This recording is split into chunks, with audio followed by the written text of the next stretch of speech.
તમે ધુરંધરમાં સાન્યાલનું કેરેક્ટર છે,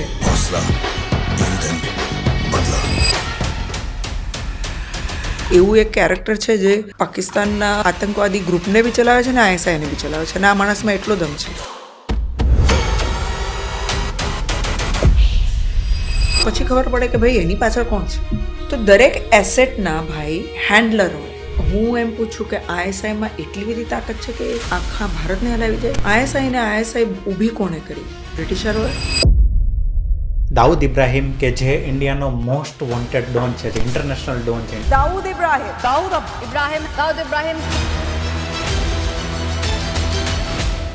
એ વ્યક્તિ એક લ્યારી જેવી જગ્યામાં પગ મૂકતા પણ રહેમાન ડકેતના કારણે ડરતો હતો. रहमान डकैत की दी हुई मौत बड़ी कसाईनुमा होती है.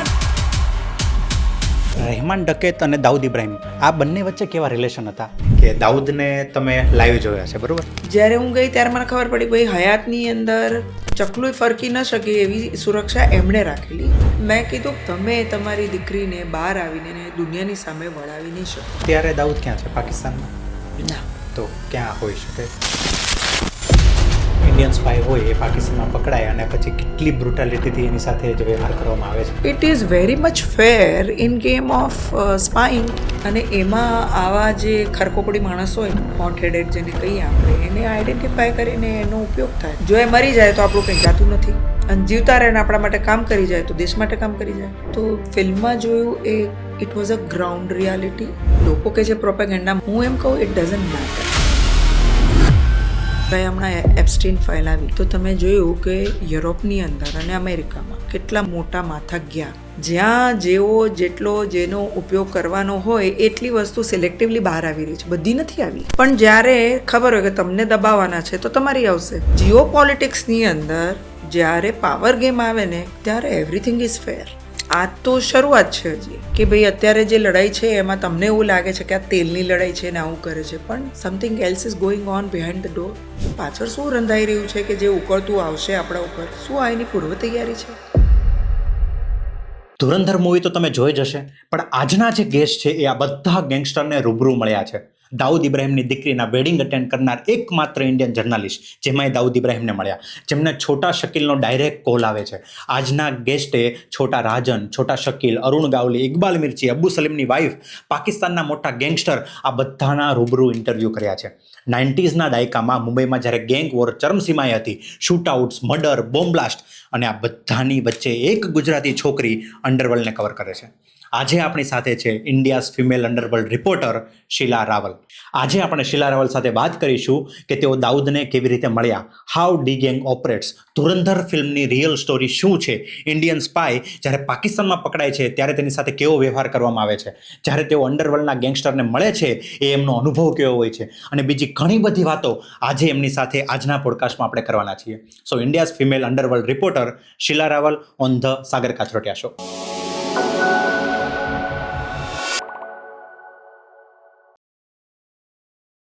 કોન્ટેક્સ લઈએ આપણે કે કરાચી અંડરવર્લ્ડ અને મુંબઈ અંડરવર્લ્ડનો, બરાબર? તો જે વાત થઈ મૂવીની અંદર જે પાર્ટ 1માં જે સેન્ટર કેરેક્ટર હતું રહેમાન ડકેતનું, રાઈટ, અને પાર્ટ 2ની અંદર છે દાઉદ ઇબ્રાહિમ, રાઈટ. તો એવું કહેવાય હતું કે દાઉદ ઇબ્રાહિમ કે જે ઇન્ડિયાનો મોસ્ટ વોન્ટેડ ડોન છે, જે ઇન્ટરનેશનલ ડોન છે, ઇન્ટરનેશનલ અંડરવર્લ્ડ ડોન છે, એ વ્યક્તિ એક લ્યારી જેવી જગ્યામાં પગ મૂકતા પણ રહેમાન ડકેતના કારણે ડરતો હતો. તો આ રિયાલિટીમાં બી આવું જ હતું? આ ફિલ્મ જોઈને મારું દાઉદ માટેનું જ્ઞાન વધ્યું. મારી દ્રષ્ટિએ તો મેં એને 2005ની અંદર નજર જોયેલો, અને કદાચ એને જોનાર પત્રકાર સદેહે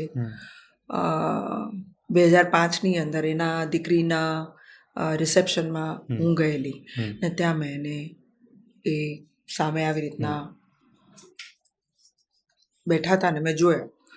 એ શખ્સને જેને મેં જોયો એ તો તમને જે ફોટા તમે જોઈ રહ્યા છો જૂના, તેવા જ ઇઝ.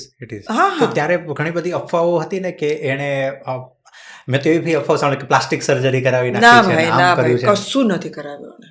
તો એ જે પેલી મૂછવાળો જે ફોટો છે, એબ્સોલ્યુટલી, હા, થોડાક અહીંયાથી વચમાંથી થોડા વાળ જતા રહેલા, તો અંદરથી થોડું ટકલું દેખાતું હતું, પણ બાકી otherwise he was the same.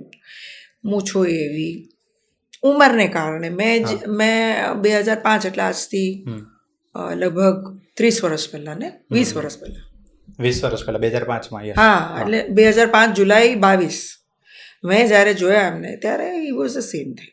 Okay તો થોડુંક શરીર વધેલું એટલે 20 અત્યારે 70 વર્ષની ઉંમરનો માણસ 50 વર્ષનો હોય તો કેવો લાગે. અને તમે જે ફોટા જોયા એ 30 વર્ષના છે. ઓકે જ્યારે આપણે જે કંઈ 30 વર્ષ હતી. હા આપણે અભિયાનમાં શીલાબેન જ્યારે ગયા હતા ઇન્ટરવ્યુ લઈને આવ્યા ફોટા જે જોયા તમને તો એ 30 વર્ષની વ્યક્તિના છે. પછી મેં જોયા એ 50 વર્ષની વ્યક્તિ હતી અને હવે એ વ્યક્તિને 70 વર્ષ થયા છે. તો જે નિરૂપણ કરી રહ્યું છે કે એ બેડ ઉપર છે ને એ આવા છે ને તેવા છે એ તો મને નથી ખબર કે કદાચ 2005 પછી આવી હાલત થઈ હોય તો હું નથી જાણતી, પણ મેં જે નજરે જોયું છે એમાં તો એ વ્યક્તિ fit hale and hearty fit. Okay તો સોરી તો છે ને એ જે આખો ઇન્સિડન્ટ છે ને એને આપણે સમજીએ કે દાઉદને તમે લાઈવ જોયા છે બરોબર. જી તો શું થયું હતું, કેવી રીતે તમે ત્યાં દુબઈ પહોંચ્યા હતા, આખી સ્ટોરી સમજવી છે. 2005ની અંદર એની દીકરી મારુખના વલીમાં એટલે લગ્ન તો ક્યાંક મસ્જિદમાં થઈ ગયા.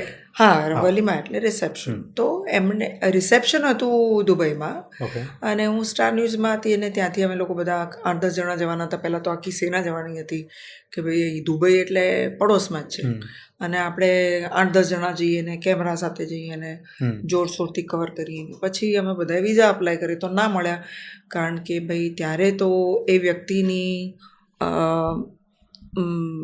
ઇન્ફ્લુઅન્સ હતી દુબઈની અંદર. અને મેં એવું ત્યારે સાંભળેલું કે ભાઈ દુબઈના જે રોયલ્ટી છે એમની જ સાથે એમના ધંધા પાણી સારા છે. જો કોઈ પણ ગલ્ફના દેશની અંદર તમે જાઓ ને તો ત્યાં તો શેખ છે, શેખડમ છે. ત્યાંના એમિરાટ સાથે જો તમારા સંબંધ સારા ન હોય તો તમે ધંધો બંધો કરી જ ના શકો. તો ત્યાં તમે જો ધંધો કરી રહ્યા હો અને તમે ખૂબ સારો ધંધો કરી રહ્યા હો, જે કંઈ કરી રહ્યા હો, એમાં પૈસા બનતા હોય ને ખૂબ સારો કરતો, તો એની મરજી વગર અને એમની મંજૂરી વગર તો કશું જ ના થાય.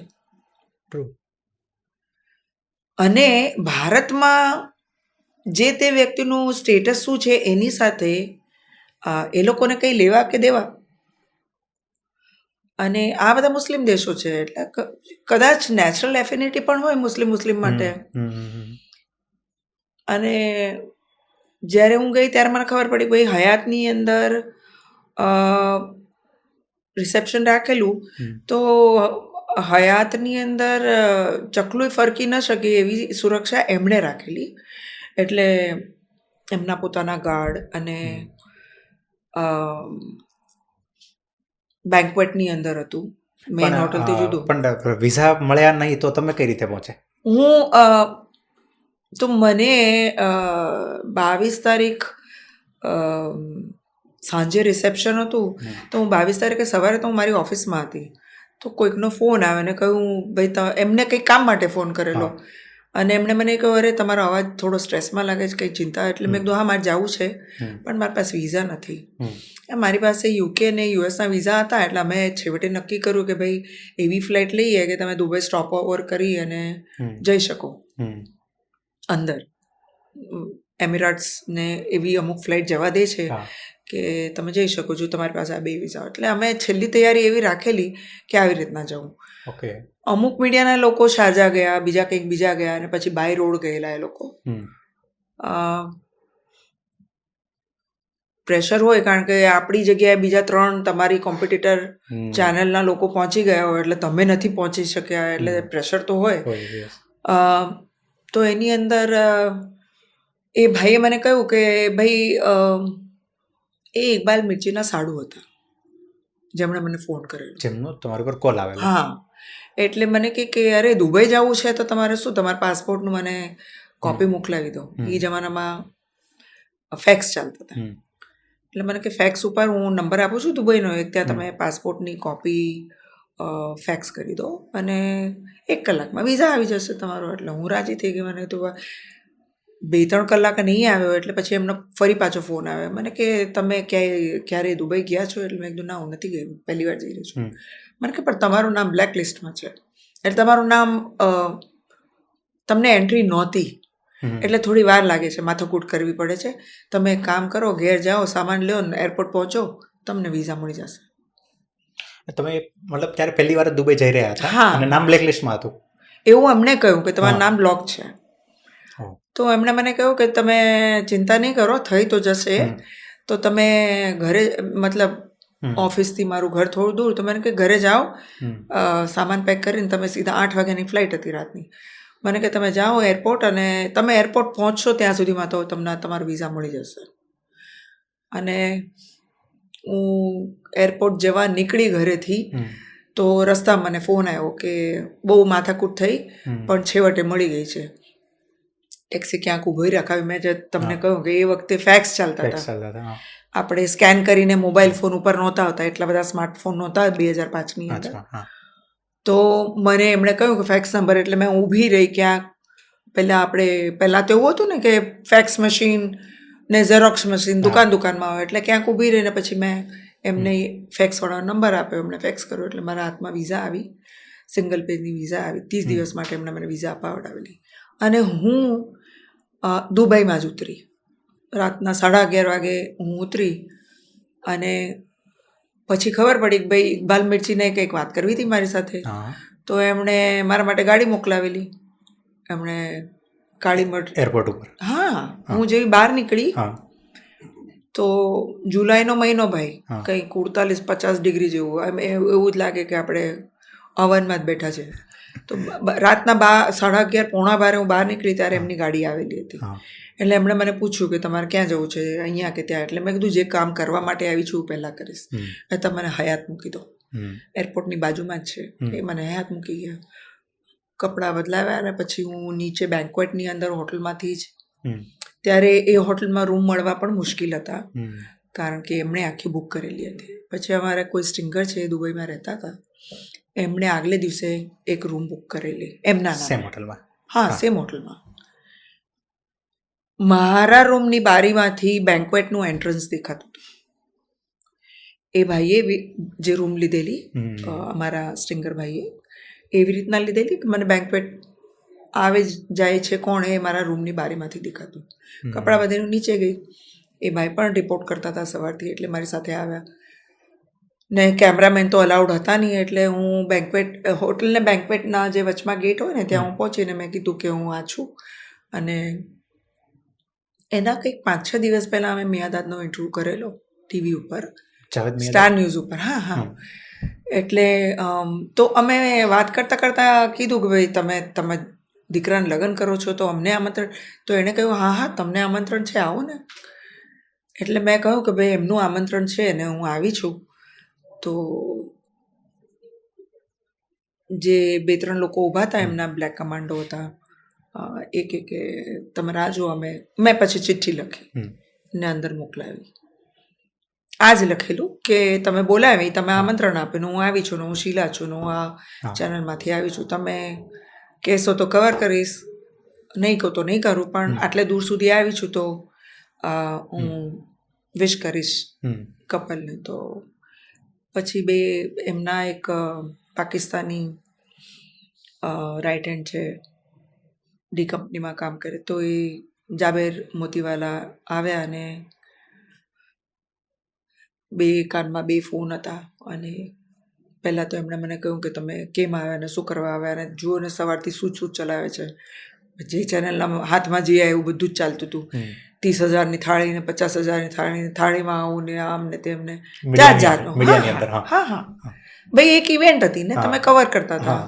બહાર આપણા જાસૂસ લોકો જોઈ રહ્યા છે, અંદર બાપ છે કે નહીં, આવું બધું ચાલી રહ્યું હતું સવારથી. એટલે કે જો કેવું ચાલે, મેં કીધું મેં નથી કર્યું ને, તમે મારી વાત કરો, બીજાની વાત નહીં. અને તમે મને આટલા વર્ષથી જોઈ રહ્યા છો, હું જે રિપોર્ટિંગ કરી રહ્યું છું, તમને વિશ્વાસ હોય તો મને આવવા દો. અને મારા ખ્યાલથી જેની સાથે વાત કરતા હતા એમણે કહ્યું કે આવવા દો. તો મારા હાથમાં એક નાનકડું પર્સ હતું. એમણે કહ્યું કે સાફ ક્લિયર હે? તો એણે કહ્યું હા ક્લિયર હે. મોબાઈલ હતો પણ પર્સમાં હતો. હવે એમની ઇવેન્ટમાં જઈને આપણે મોબાઈલ કાઢીને શૂટ ના કરી શકીએ, પરમિશન જોઈએ, પણ સેફટી માટે હતો, પણ નહીં કરવા દીધું. તો અંદર લઈ ગયા. પછી એક જગ્યાએ એક ટેબલ પર બેસાડી મને, મારી બાજુમાં એક ભાઈ આવ્યા, એ પણ બેઠા. પછી ખબર પડી કે ભાઈ એ ભાઈ પાકિસ્તાની આર્મીમાં તો 30 વર્ષ કામ કરી ચૂકેલા છે, હવે એડી કંપની સાથે કામ કરી રહ્યા છે. આવું બધું અમે અલગ મલકની, આપણે એમને વિશે જાણતા હોય કે ના જાણતા હોય, પણ એ તો આપણા વિશે જાણતા જ હોય. એટલે એમને મારી વિશે, મારી ચેનલ વિશે, મારા ચેનલમાં કેટલી એન્કરો, શું, કેવી, બધું જ ખબર. અને મને પાછું એવું સજેશન આપ્યું કે તમારી ફલાણી એન્કર છે ને, એને કહેજો કે એ ચાંદલો કરે તો બહુ સુંદર દેખાશે. એટલે મારા તરફથી તમે સજેશન આપજો. તો ઇન શોર્ટ કે એમને બધી ખબર હોય આપણા વિશે. અને થોડું એમને એવું પણ લાગે કે જો પર્સનલાઇઝ છે, એટલે આવું જો હું જઈને કહું તો એમની વાત મેં રાખી. બેઠી, જોયું, પછી લઈ ગયા મને સ્ટેજ ઉપર. બધા ખાલી થઈ ગયા એટલે. અને ત્યાં મ્યાદાદ હતા, એમણે બધાને, આખો પરિવાર બેઠો હતો. દીકરી, માં, ભાઈ બહેન, 2-3 આ બાજુના પક્ષના, વર પક્ષવાળા, કન્યા પક્ષવાળા, બધા 10-15 લોકો જે હતા, બધાની સાથે મને મેળવા. દાઉદના પત્ની પણ હતા, એમની સાથે પણ મેળવા. ને બધાને કહ્યું આ શીલા છે, આમ છે, તેમ છે. પછી મારો ફોટો લીધો, વિડીયો લીધો, જોડાની વચ્ચે મને ઊભી રાખી. બંને કપલ, હા, અને લીધો. પછી હું હસી, મેં કીધું ખબર નહીં 20 વર્ષ રહીને આ ફોટાની કેપ્શન શું હોઈ શકે, પણ મને એક યાદગીરી માટે તો આપો, હું નહીં છાપું. મારો ફોટો તો મને આપો. એટલે તમને ફોટો નથી મળ્યો? કેવી રીતના મળે? અને તમને એવું લાગે છે કે ફોટો મળે તો આપણે છાપીએ કે ના છાપીએ? એમને એવું હોય ને કે ભાઈ આ જઈને કદાચ છાપશે નહીં તો એજન્સીને આપી દેશે, પોલીસને આપી દે તો. ભાઈ એને શક કરવાની છૂટ છે, એનું ઇવેન્ટ હતું ને એમાં આપણે ગયેલા. તો 10-15 મિનિટ હતી હું સ્ટેજ ઉપર અને બેઠી. પછી મને કીધું જમીને જ જોજો. ત્યારે રાતના 12-12:30 થઈ ગયેલા. મારો ઇન્ટરેસ્ટ હતો કે મળીને જઈએ, ઇન્ટરવ્યૂ થાય તો વધારે સારું. આવો મોકો ક્યારે મળે ફરી પાછો? એટલે તો હું જેવી સ્ટેજ આમ રેમ્પ બનાવે ને, સ્ટેજથી નીચે ઉતરતી હતી તો સામે મને એક મોટી ચેર હતી, પેલી ઇંગ્લિશ આમચેર આવે ને એવી, એના ઉપર એક માણસ આવી રીતના બેસેલો હતો. તો પહેલાં મને થયું કે જે વ્યક્તિને હું શોધું છું એના કદાચ કાકા બાકા હોય, બધા એક જેવા જ દેખાય ને ભાઈ, મોડા ચહેરે મોડા. તો પછી ધ્યાનથી જોયું તો મને નાના એ જ છે, એ જ માણસ છે. મતલબ દાઉદ ઇબ્રાહિમ? હા, દાઉદ ઇબ્રાહિમ. મૂછો, વાળ, સ્ટાઇલ. અને એક ખુરશી ઉપર બેસેલો એક માણસ હોય આવી રીતના સ્ટાઇલથી, એ તો એ જ હોય ને. પછી હું ઉતરીને આમ જવાને બદલે હું આમ જ ગઈ, કારણ કે સ્ત્રી પુરુષોનું એ મારા ખ્યાલથી પુરુષો બેસવાની જગ્યા હતી. એટલે હું જેવી ગઈ તો પેલા બાજુમાં જાબીરભાઈ હતા, એણે કહ્યું કે ભાઈ હમણાં નહીં. સલામ દુઆ થઈ. મેં કીધું મારે વાત કરવી છે ઈશારાથી, આમ તેમ. ને એમણે કહ્યું કે હમણાં નહીં, આ બધા મહેમાન છે, બધા જતા રહે, પછી આપણે પાછળથી, તમે તો હવે અહીંયા જ છો ને? તો મેં કીધું હા અહીંયા જ છું, હોટલમાં જ છો, તો આપણે પછી વાત કરીશું. અને તમે બેસો, તમે જમો ને જાઓ. એટલે હું બેઠી, કારણ કે બેસવું જરૂરી હતું જોવા માટે કે આગળ શું, કોણ, કેમ. એક પત્રકારને તો આવી સિચ્યુએશનમાં નાખી દો તો મારે સ્ટોરીને આંખથી ભરવાની હતી અને પછી રજૂ કરવાની હતી. તો તમે જ્યારે એમને જોયા ત્યારે મતલબ આંખથી આંખ મળી ગઈ હતી? હા, ઈશારાથી. હા, બિલકુલ. પછી મેં રાહ જોઈ રાતના, મારે રિપોર્ટ કરવાનું હતું. પછી હું નીકળી બહાર ત્યારે મેં પૂછ્યું કે હું આને કેવી રીતના રિપોર્ટ કરું? તો એમણે કહ્યું તમારે જેમ કરવું એમ કરો, ફ્રી હેન્ડ હતો તમારા વિવેક ઉપર. એટલે મારે થોડું કન્ફ્યુઝન હતું કે હમણાં હું જઈને ફોડી નાખું કે આ માણસ જેને આપણી એજન્સીઓ શોધી રહી છે એ ભાઈ તો અંદર બેઠા છે. અને ત્યાં સુધી દાઉદ ઇબ્રાહિમ હતું ને, એ આવ્યા જ નથી. એના પછી પણ એવું હતું. ઓકે, પછી પણ એવું, ઇવેન્ટ પછી પણ. હા, કે દાઉદ ઇબ્રાહિમ એ ઇવેન્ટમાં હાજર. તો એના પછી પણ એવું હતું. પણ પછી મારે એવું કહેવું પડ્યું ભાઈ, થોડું આમ કરવું પડે કે મારો થોડો સ્વાર્થ હતો કે ભાઈ મારે 2:30 વાગે જો એ ફ્રી થઈ જાય ને મને મળે તો ભાઈ એક પત્રકારને આ ગોલ્ડન ઓપોર્ચ્યુનિટી છે. ઇટ્સ લાઈફ ટાઈમ ઓપોર્ચ્યુનિટી હતી કે ભાઈ જે માણસો બધા શોધી રહ્યા છે તમારી સામે બેસીને તમને ઇન્ટરવ્યૂ આપે, ભલે કેમેરો ના હોય, તમે વાત સાંભળો, લખો અને તમે આંખેથી જુઓ, એમની સાથે વાત કરીને આવો ને જે આખી દુનિયા કહેતી હોય કે નથી નથી ને હું જેને કહું કે છે તો ઇટ મેક્સ ડિફરન્સ ને એટલે મારા માટે તો ટેક હોમ ઘણું બધું હતું એ દિવસે. તો તમે પછી કઈ રીતે મેં કીધું કે કેવો કમનસીબ બાપ છે જે દુનિયામાં પૈસા તાકાત પાવર બધું હોય છે પણ સામાજિક પ્રતિષ્ઠા એ બહુ જ મોંઘી જણસ છે. તમે તમારી દીકરીને બહાર આવીને દુનિયાની સામે વળાવી નહીં શકો. તમારી ઉપર લાગેલા જેટલા ડાઘ છે એને કારણે તમે પારિવારિક રીતે કોઈ દિવસ દુનિયાની નજરે આવી શકશો નહીં. કમનસીબ બાપ છે કે ભાઈ દીકરીને વળાવવા દુનિયાની સામે ના આવી શકે. પણ સાગરભાઈ આખી ઇવેન્ટ જે હતી એ સિમ્બોલિક હતી. એ પ્રતિક એવું કે હું તમારા નાકની સામે દુનિયાની સામે આ કરીને દેખાડું કરીને દેખાડું. હવે આપણે મને ઘણા બધા લોકો કે તમે કયું કીધું નહીં, તમે આમ ન કર્યું, તમે તેમ ન કર્યું, એવું બધું ઘણા કમેન્ટ કરે તમારા ઉપર. ભાઈ મેં જે જોયું એ તો અંદર જોઈને જોયું. બહાર તો આખા દેશની કેટલી એજન્સીના કેટલા લોકો તો તમે ચોકી પહેરો કરીને બેઠા જ હતા. અને સપોઝ હું કદાચ બહાર જઈને એ બધા ગુપ્ત વેશે હોય કે તમને દેખાય નહીં અને કોઈના મોઢા ઉપર લખેલું ન હોય કે આ જાસૂસ છે કે આપણી એજન્સી છે ને હવે એમને કહી દો.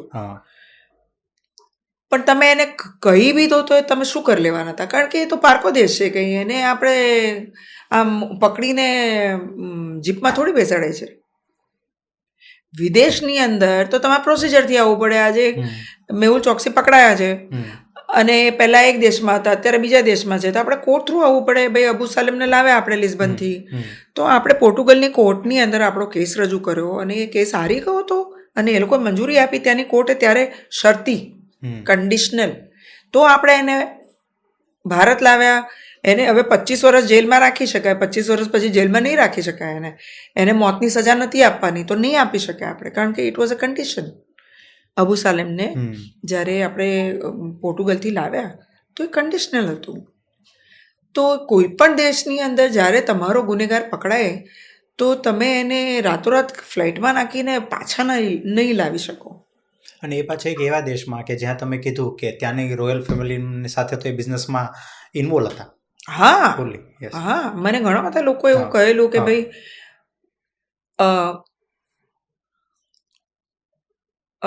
મુંબઈથી જ્યારે બેલ જમ્પ કરીને એક વ્યક્તિ ભાગીને દુબઈની અંદર પોતાનો કારોબાર શરૂ કરે અને એ સોનામાં હોય અને એ સ્મગલિંગ હોય અથવા તો એ માની લઈએ કે શસ્ત્ર છે, ડ્રગ છે, જે કંઈ હોય, હ્યુમન ટ્રાફિકિંગ છે, કશું પણ હોય, આવું બધું જ્યારે પોતાનું નેટવર્ક વાપરીને કરતા હોય તો એનો મતલબ કે એ એકલો માણસ ના કરી શકે. આજે તમે ધુરંધર જોયું તો તમને ખબર પડી કે કેટલી વિશે 100 થાય. એક હમઝાને તમે અંદર ઘુસેડો પછી હમઝાને બેકઅપ જોઈએ ને, તો પછી તમને ખબર પડી કે બેકઅપની અંદર કેવી રીતના અને શું હોય. તો એવી જ રીતે જ્યારે આવા કાળા કામ કરવા માટે પણ દેશ છોડીને લોકો ભાગીને બીજા દેશથી આપણા દેશમાં બધું નુકસાન કરતા હોય છે, તો એમને એ સિસ્ટમમાંથી કોણ મદદ કરે છે? એમના બી ઘણા બધા બેકઅપ હોય ત્યાં. ભાઈ તમે સોનું ત્યાં ખરીદીને સ્મગલ કરી રહ્યા છો તો જે દેશમાં આ બધું કામ કરી રહ્યા છો, ધંધા પાણી કરી રહ્યા છો, એને નથી ખબર તમે શું કરી રહ્યા છો? એને ખબર હોય ને. તો લોકો એવું વિચારતા નથી. એટલે એવું કે હા દુબઈથી કર્યું, દુબઈથી ભાગી ગયા, પછી પાકિસ્તાન, પછી આમ, પછી તેમ. પણ નો ક્રિમિનલ, નો પર્સન આવી બધી વસ્તુ આઇસોલેશનમાં ના થાય. એક માણસ ના કરી શકે.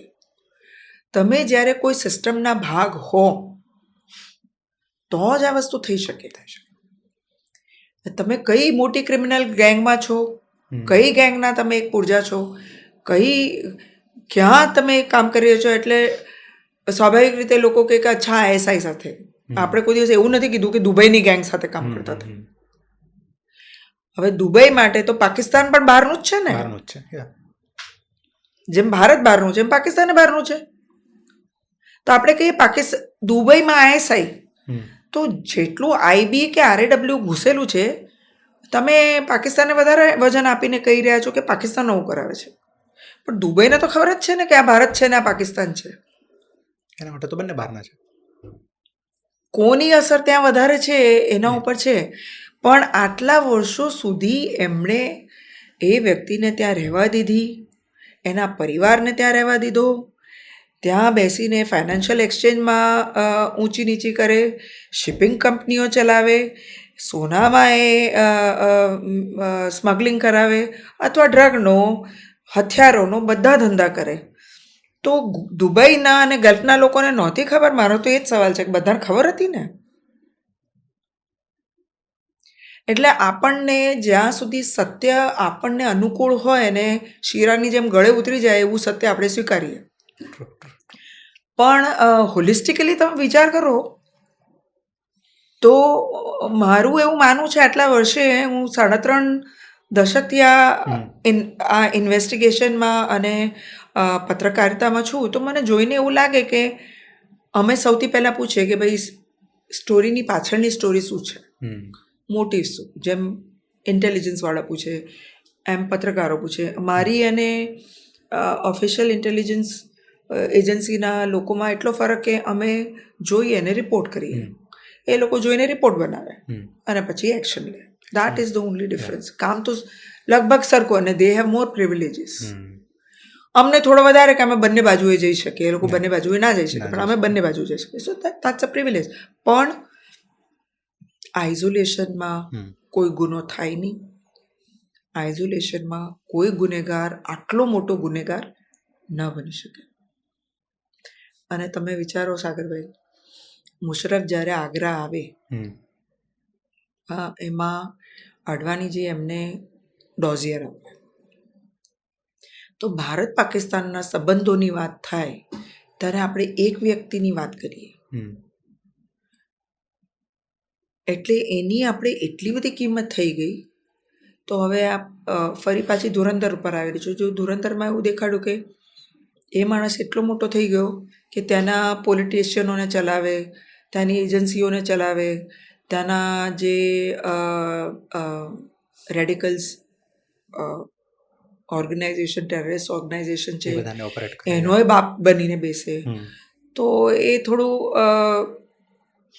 મારા માટે એટલી ખબર હતી કે એની ઇન્ફ્લુઅન્સ છે, પૈસા આપે કારણ કે જે વસ્તુ કરે માટે, પણ એ ચલાવે અને એ કહે અને એ કરાવે, આવી જે આખી વાતનો એક નરેટિવ આવ્યો, તો મને એવું લાગ્યું કે ભાઈ આપણને ખબર હતી એના કરતાં કદાચ ઇન્ફ્લુઅન્સ વધારે હતી. ઓકે, પૈસાની મને ખબર છે કે ત્યાંની પાકિસ્તાની બેન્કો ઉઠી ગયેલી વેચાર, તો એને ફંડિંગ કર્યું. અને તમે રહેમાન ડકેતની વાત કરીને તમે જીની વાત પૂછી, મેં તમને ઓવરઓલ ઓવરવ્યૂ આપ્યું. હવે તમે માઇક્રોમાં જઈ રહ્યા છો અને તમે કહો છો કે લિયારીની અંદર એ શું હતું, આની અંદર શું હતું. તો મને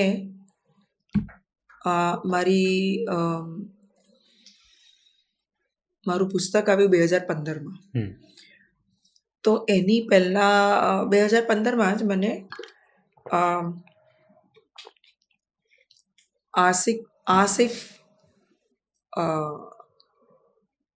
જલિયાવાલાનો ફોન આવ્યો. એ તૌફિક જલિયાવાલાનો દીકરો. અને જે તમે ધુરંધરમાં વ્હાઇટ હાઉસ, ક્લિફ્ટન આવું એડ્રેસ જોયું, તો મને આસિફે કહ્યું કે એ ઘર અમારું હતું. અને જે તૌફિક હતો એ સ્મગલર પાકિસ્તાન. હા, એક ગોધરાવાલા અને એક જલિયાવાલા, તૌફિક જલિયાવાલા, આ સ્મગલર હતા. ને એમનું ઉઠવા બેસવાનું દુબઈથી હતું, કારણ કે ભાઈ જે રીતે પાર્ટી કરીને બોલિવૂડવાળાને બોલાવે ને પછી આખા દુબઈની અંદર એક સોશિયલ લાઈફ બનાવેલી. ભાઈ મેચ જોતા હોય તો આપણે ફોટા એવા જોયા કે ભાઈ શારજાના બોક્સમાં બેસીને ફોન લઈને બેટિંગ બી કરતા હોય અને મેચ બી જોતા, આવા બધા ફોટા જોયા આપણે. તો એમનો એક શું કહેવાય, થોડોક ક્રિમિનલ દુનિયામાં દબદબા જેવું તો હતું કે ભાઈ એ હું છું, અને પછી આજુબાજુના જે પાકિસ્તાની ક્રિમિનલ હોય કે જે કંઈ હોય તો એ લોકોની સાથે ઉઠવા બેસવાનું કદાચ ધંધા પાણી પણ હશે જ, કારણ કે નહીં તો કોણ લઈ જાય. રાઈટ. અને પછી જ્યારે 93ના જે બોમ્બ બ્લાસ્ટ થયો 93 બોમ્બ બ્લાસ્ટ હા. થયા મુંબઈની અંદર, હમ. પછી સીન બદલાઈ ગયો. એ એક માફિયા, એક ડોન, એક તડીપાર જે કંઈ ભાગીને ગયો, એ માણસ રાતોરાત Terrorist આતંકવાદી થઈ ગયો. રાઈટ. હવે એના આતંકવાદી થયા પછી કદાચ શક્ય હતું કે ભારતની આપણે બધી કોશિશ કરી શકીએ કે એને ત્યાંથી એક્સ્ટ્રાડાઇટ કરીને લાવી આવીએ, ને એને એવું લાગ્યું હશે કે કદાચ મારું એક્સ્ટ્રાડિશન થઈ શકે. પ્રેશર એટલું એક દેશનું બીજા દેશ ઉપર આવે તો કરી બી શકે. એટલે ત્યાંથી એ પરિવાર સમેત બધા કરાચી ગયા. અને પછી આ ક્લિફ્ટન જે હતું એ મારા ખ્યાલથી આર્મી ડિફેન્સ એરિયામાં, તો ત્યાં આ તોફિકની નો જે બંગલો હતો એ એને રહેવા માટે આપ્યો. જે વ્હાઇટ હાઉસ. હા, વ્હાઇટ હાઉસ તો મારા ખ્યાલથી દાઉદનો એવો શોખ છે કે દુબઈ હોય કે પેલો અમેરિકન પ્રેસિડેન્ટ વ્હાઇટ હાઉસમાં રહે તો હું રહું. અત્યારે દાઉદ ક્યાં છે? પાકિસ્તાનમાં? ના, મારી ઇન્ફોર્મેશન છે કે નથી ત્યાં. મારા સૂત્ર એવું કહે છે. તો ક્યાં હોઈ શકે? જીવે છે દુનિયામાં ક્યાંક તો છે, પણ પાકિસ્તાનમાં નથી, દુબઈમાં નથી, ગલ્ફમાં નથી. દુબઈમાં આસિફે મને કહ્યું કે ભાઈ દુબઈની રોયલ્ટી સાથે કંઈક વાંધો પડેલો અને કંઈક પૈસાની અંદર દાઉદના ઘણા બધા પૈસા ગયેલા અને આ લોકોએ આપવા પડ્યા અને એવું કંઈક ડિસ્પ્યુટ થયો, એના પછી એણે દુબઈમાં પગ મૂક્યો નથી. આવું મને આસિફે કહ્યું. ઓકે. એટલે મારું એવું માનવું છે. અને હવે છેલ્લા 10-12 વર્ષથી તો આપણા IBRAWનો ઘણું બધું વર્ચસ્વ છે દુબઈની અંદર. આપણી ઇન્ફોર્મેશનની લેતી દીધી આપ લે છે. એટલે ગલ્ફ દેશોમાં આપણે સારા સંબંધો છે, તો મને નથી લાગતું કે હવે ગલ્ફ કન્ટ્રીમાં ક્યાં હોય. શીલાબેન, દાઉદ અને છોટા રાજન આ બંને વાત કરીએ તો એક સમય એવું કહેવાતું કે બંને આમ આપણે કહીએ તો જયવીરોની જોડી ટાઈપ, બરાબર, કે ખાસ મિત્રો હતા, ખાસ ફ્રેન્ડ હતા. 1993 બ્લાસ્ટ પછી બંને એકબીજાના એકદમ આમ કહેવાય ને કે ઓપોઝિટ થઈ ગયા, બરાબર. તો આ જે આખો કેસ છે ને એને થોડોક સમજવો છે કે શું થયું હતું, કેમ એ બંને એકબીજાની વિરુદ્ધ થઈ ગયા, એકબીજાને કહેવાય ને કે મારી નાખવા ઉપર આવી ગયા, એક્ઝેક્ટલી શું થયું હતું? એક્ઝેક્ટલી તો કોઈ ના કહી શકે, ખાલી દાઉદ અને રાજન જ કહી શકે. એટલે સ્ટીલ આજે પણ જે કંઈ બહાર છે અને જે કંઈ પરસેપ્શન ઊભું થયું અને સેપરેટ ગેંગ બની, તો બરાબર છે, 93 પછી સેપરેટ ગેંગ બની. બંને વચ્ચે એવું કશું જરૂર થયું કે છોટા રાજન, આમાં એવું છે કે જ્યારે ગેંગ થઈ બધી અને મુંબઈની અંદર તો નાના રજવાડા જેવું હતું, બધાના પોતપોતાના એરિયા. જ્યારથી મુંબઈમાં અંડરવર્લ્ડ શરૂ થયું એટલે એમાં આપણે કરીમલાલા કહીએ કે હાજી મસ્તાન કહીએ કે જે કંઈ વરદરાજન કહીએ, આ બધા બહારથી આવેલા માઇગ્રન્ટના છોકરા, ગરીબ, કુલી તરીકે કામ કર્યું, કોઈ કે સાયકલ રિપેર કરવા માટે.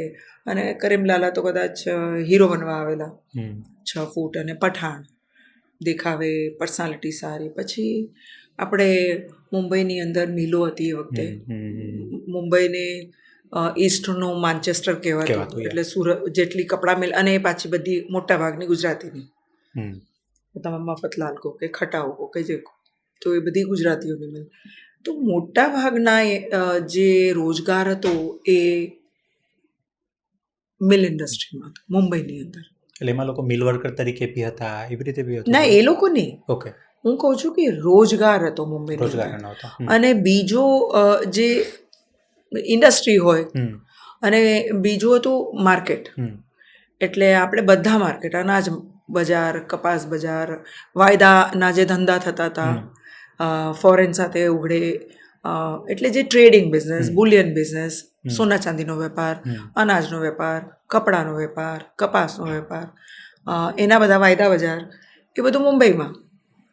એટલે જે કંઈ ધંધા પાણી હતા મુંબઈમાં એ સમયે, તમને કહું 50થી માંડીને 90 સુધી, ઓકે, એ સમયમાં આખો આ આખો સમય મુંબઈની અંદર 60માં ભાગલા પડ્યા ગુજરાત અને મહારાષ્ટ્રના. ત્યાર પછી વધારે, પહેલાં બોમ્બે સ્ટેટ હતું તો ત્યાં એ દારૂબંધી હતી બોમ્બે સ્ટેટની અંદર, અને પછી આ જે ભાગલા પડ્યા એના પછી મુંબઈ મહારાષ્ટ્રમાં જતું રહ્યું. પણ આ જે કંઈ ધંધા પાણી હતા એટલે કમાણી જે મુંબઈમાં થતી એ બધી અને પછી એક એવો સમય આવ્યો, મિલો ચાલતી નહોતી કારણ કે બહારથી યાન આવવા માંડ્યું અને નાયલોન અને જે કૃત્રિમ કપડું બનવા માંડ્યું, કપાસ સિવાય, કોટન સિવાય, મિલો સિવાય, પોલિએસ્ટર ને બધું બન્યું. એ જે પોલિએસ્ટર બન્યું એના પછી બધી મિલોના ધંધા પાણી, કારણ કે સાવ સસ્તું પા ભાવે, તો એ ધંધા પાણી અને મિલો બંધ થવા માંડી. પણ મિલોની એસેટ હતી, બધી મોટી મોટી જમીનો હતી. તો જેવી મિલો બંધ થવા માંડી તો પછી બેરોજગારી, યંગસ્ટર શું કરે? એટલે આ જે મુસલમાનોનો એરિયા, ભીંડી બજાર, ડોંગરી, આ નાગપાડા, આ બધા જે એ બધા બંદરને લાગીને હતા, મુંબઈ પોર્ટને. તો મોટા ભાગના જે ધંધા પાણી હતા અને પૈસા અને કમાણીના સાધન હતા એ શું, જે ગોદીમાંથી સામાન આવે, કાં તો તમે સામાન ઉપાડતા હો, કાં તમે ડિસ્ટ્રીબ્યુટ કરતા હો, કાં તમે એને બ્લેકમાં વેચતા હો, પ્રોસેસ ફેસિલિટેટ કરતા હો. એટલે એ સમયના કામકાજ એ એરિયાના મુખ્ય. તો તમે જેટલા ગેંગસ્ટર સાંભળ્યા અને જાણ્યા અત્યાર સુધીમાં, તો જે દાઉદ છે, પઠાણ ગેંગ છે, આ બધી મુસ્લિમ એરિયામાં હતી. એક બીજા બે ધંધા ખૂબ જોરથી ચાલતા, એ દારૂબંધી હતી એટલે ઇલીગલ બુટલેગિંગ ચાલતું. પછી આપણે જે ગુજરાતી કચ્છી મારવાડી લોકોએ સટ્ટા શરૂ કર્યા, મટકાના વેપાર શરૂ થયા. મટકા એટલે નંબર, આંકડો લગાડે, એટલે એ મટકા બજાર શરૂ થયું. ઇલીગલની વાત કરું છું, જે કાયદો તોડીને કરે એવું. અને એ સિવાય જે બહારથી ફોરેન માલ આવતો હતો, એટલે ઇમ્પોર્ટેડ માલ આવે, સાડી વેચો, ઘડિયાળ વેચો, આ વેચો, તે વેચો, જે કંઈ આવતું હતું એનો માલ, 2 નંબરી માલ. તો જે કંઈ અંડરગ્રાઉન્ડ મૂવમેન્ટ ચાલી અને જે નાના નાના ગુનાના રજવાડા બન્યા બધા એરિયા પ્રમાણે, તો જે જો મુંબઈની ભૂગોળ તમને ખબર હોય તો દાદર એટલે દક્ષિણ મુંબઈની અંદર જે બંદરનો એરિયા છે એ મુસલમાન બહુલ હતો, અને એના પછી જે દાદર ને એ બધું થયું એ મરાઠી બહુલ એરિયા હતો, અને પછી ધારાવીની ઝૂંપડપટ્ટી હતી. એટલે મારું ઓબ્ઝર્વેશન અત્યાર સુધીનું એવું છે, જ્યારે આપણે આમ તમે વિચારીએ ને બધા લોકો જ્યારે મુંબઈ અંડરવર્લ્ડની વાત કરે અને આ બધા, એકચ્યુઅલી તમે સ્મગલિંગ કરતા હો, આ બધા ડોન લોકો તો ડિસ્ટ્રીબ્યુટર હતા. શું કામ હતું એમનું? એ જ કે માલ જે આવે એને ડિસ્ટ્રીબ્યુટ કરવાનું. Correct, right. લાવતું હતું કોણ? સોનાની દાણચોરી થતી હતી, બાકીના માલની દાણચોરી લાવતું હતું કોણ? તો મને એકવાર ઇકબાલ મેચીને મળવા હું ગઈ હતી લંડન. 10 દિવસ એણે મારો ઇન્ટરવ્યૂ કર્યો બોલતા પહેલાં, કારણ કે જીવનમાં એણે એક પણ ઇન્ટરવ્યૂ આપેલા નહીં, સૌથી પહેલો ને છેલ્લો મારી સાથે કરેલો. તો પહેલાં એને વિશ્વાસ કરવો હતો કે આ જે આવ્યા છે કોઈ એવું ઇન્ટેન્શન લઈને નથી આવ્યા ને કે મને ફસાવે. એટલે એણે 2-4 દિવસ ફાઇલ લઈને આવ્યો, આમ કર્યું, બધી મારી સાથે ખૂબ લાંબી વાતો કરી. મને એ લોકોએ પરખે ને, મને પરખી 2-4 વાર સાથે જ. એમાં પછી મને કીધું કે પછી જૂના દિવસોની વાત કરી કે મુંબઈ એને કેટલું ગમે છે. એટલે કોઈ આવતું જતું હોય ને તો એને મુંબઈમાં 2-4 માછલીઓની જે રેસીપી હોય, બોમ્બે ડક છે, આ છે, તે છે, બધું ભાવે. એટલે કે મને તો છે ને ફ્લાઇટમાં કોઈ આવું લઈ આવે તો મને ખૂબ યાદ આવે કે અહીંયાનું આ, અહીંયાનું તા, આવું બધું કોઈક લાવે તો હજી મુંબઈને યાદ કરે, એટલે કે મારું ચાલે તો હું મરું મુંબઈ માટે એટલો પ્રેમ એને, પણ ભાગીને જવું પડ્યું, પાછો જેલમાં જાય. તો એણે મને કહ્યું કે ભાઈ એક સમય એવો હતો કે શેઠ લોકો કહે કે ભાઈ મારા આ કન્ટેનર આવવાનું છે, તાર લૂંટવાનું છે, એટલે લૂંટાઈ જાય તો એને ટેક્સ ના ભરવો પડે, અને પછી એ લૂંટાયેલો માલ તો જેનો હોય એને મળી જાય. એટલે આ લોકો એ કે અમને લોકોને 10-15% મળે ટોટલ માલની જે કિંમત હોય એમાંથી લૂંટ કરીને સહી સલામત પહોંચાડી દેવાની કિંમત આખા માલની 10 કે 15% મળે. પણ એમ જે સામેવાળી વ્યક્તિ હોય જે એમની પાસે આ કામ કરવાથી એને માલ બી મળી જાય, ઇન્સ્યોરન્સના પૈસા બી મળે અને ટેક્સ બી ના ભરવો પડે. સો આવું બિઝનેસ મોડલ હતું ત્યારે. તો આ બધા નાના નાના સાપોલિયા બન્યા પછી એને બોરિંગ બનાવ્યા કોણે? તો જ્યાં સુધી તમારા ઉપર કોઈનો હાથ ના હોય, સત્તાનો હાથ ના હોય, પૈસાવાળાનો હાથ ના હોય, રસૂખદારનો હાથ ના હોય, ત્યાં સુધી તમે કશું કરી ના શકો. સિસ્ટમના અમુક લોકો તમારી સાથે હોય તો જ તમે બનો. એટલે ગુનાની દુનિયાની અંદર મેં તમને શરૂઆતમાં કહ્યું કે કોઈ ટાપુ નથી હોતો. આ બધા નાનકડા પૂર્જા છે, બોલ બેરિંગ છે બધા. આખું જે વ્હીલ ચાલી રહ્યું છે કેવી રીતના ચાલી રહ્યું છે, કોણ ઉપયોગ કરી રહ્યું છે, કોણ કરાવી રહ્યું છે. તો તમે ફિલ્મમાં જોયું કે ભાઈ કોણ મોકલાવી રહ્યું છે, તો સત્તા મોકલાવી રહી છે. કોને ફસાવી રહ્યા છે, પાછળ કોણ મદદ કરે છે, બ્લેકમેલ કેવી રીતના થઈ શકે છે, દુનિયાની બીજી એજન્સીઓ કેવી રીતના કામ કરે છે, તમને કેવી રીતના, જો ત્યાં પોલીસ, તમે જોયું કે પોલીસ નો ત્યાં ઉપયોગ કેવી રીતના થયો, પહેલાં એને હટાડ્યો, પછી એને લાવ્યા, પછી એનો ઉપયોગ કર્યો, પછી એને માર્યા, પછી એનો ઉપયોગ થઈ ગયો તો એને મારી નાખ્યો.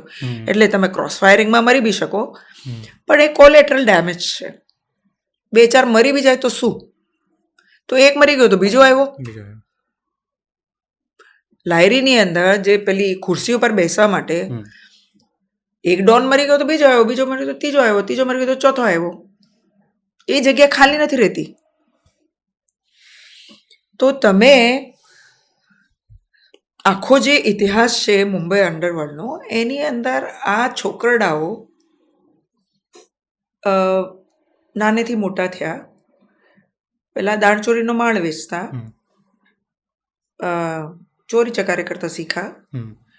પછી અમુક જણા પોલીસના ઇન્ફોર્મર પણ બને, કારણ કે તમે જો માહિતી આપો મોટા લોકોની તો તમને ફાયદો થાય. પછી તમને નાની મોટી ચોરીમાં પકડીને ધોલધપાટ ના કરે, એટલે પોતે ઇન્ફોર્મર બી બની જાય. પછી તમે થોડાક વધારે પૈસા આવે તો પછી પોલીસનો ઉપયોગ કરો, મરાવવા માટે પોલીસનો ઉપયોગ, મારવા માટે એન્કાઉન્ટર થવા માંડ્યા, આવું બધું થવા માંડ્યું. તો સિસ્ટમે એમનો ઉપયોગ કર્યો, અને પછી જેવું એમને સમજણ પડી કે સિસ્ટમ અમારો ઉપયોગ કરે છે તો અમે સિસ્ટમનો ઉપયોગ કરી શકીએ, તો પછી એ લોકોએ સિસ્ટમનો ઉપયોગ કરવા માંડ્યો. તો તમે દેશની બહાર ભાગી જાઓ, પછી તમે સિસ્ટમ તો બનાવેલી છે ને, તમને ખબર છે આટલા વર્ષથી આમ જ ચાલી છે. પહેલાં આ ગેંગ હતી તો એણે આમ ચલાવ્યું, પઠાણ ગેંગ હતી, પઠાણ ગેંગથી પછી દાઉદ ગેંગ બની, પછી એકબીજાને મારવાની શરૂઆત કરી, તો દાઉદનો ભાઈ માર્યો, તો પછી પઠાણનો 2 જણાની હત્યા થઈ. એટલે મુંબઈમાં 10-15 વર્ષ એવા હતા કે સામસામી ખૂનામરકી ચાલી રહી હતી, કે આ આને મારે ને આ આને મારે, ગેંગવોર જ ચાલતી હતી અંદર. હા. પણ 80ના છેલ્લા દાયકાની અંદર દાઉદને પકડીને જેલમાં નાખ્યો, પછી બેલ લઈને એ દુબઈ એ ભાગી ગયો, અને એ ભાગ્યા પછી બાકીના લોકો આવ્યા. એટલે ત્યારે તમે કહો છો એમ કે છોટા રાજન હતો કે પછી બડા રાજન હતો કે પછી જે કંઈ નામ આપું, બાબુ રેશિમ કહો કે એ વખતના કોઈ પણ સિનિયરની અંદર કરીમલાલા આવે, હાજી મસ્તાન આવે, વરદરાજન આવે. કરીમલાલા એક્ટિંગમાં દાળ ન ગળી એમની, એટલે પછી એમણે કોઈકે કહ્યું કે ભાઈ તમે ઉઘરાણી, એક તો પઠાણ, પડછંદ અને હાથમાં તમે હથિયાર લઈને, ચાકુ લઈને જાઓ, બંદૂક લઈને જાઓ, દંડો લઈને જાઓ.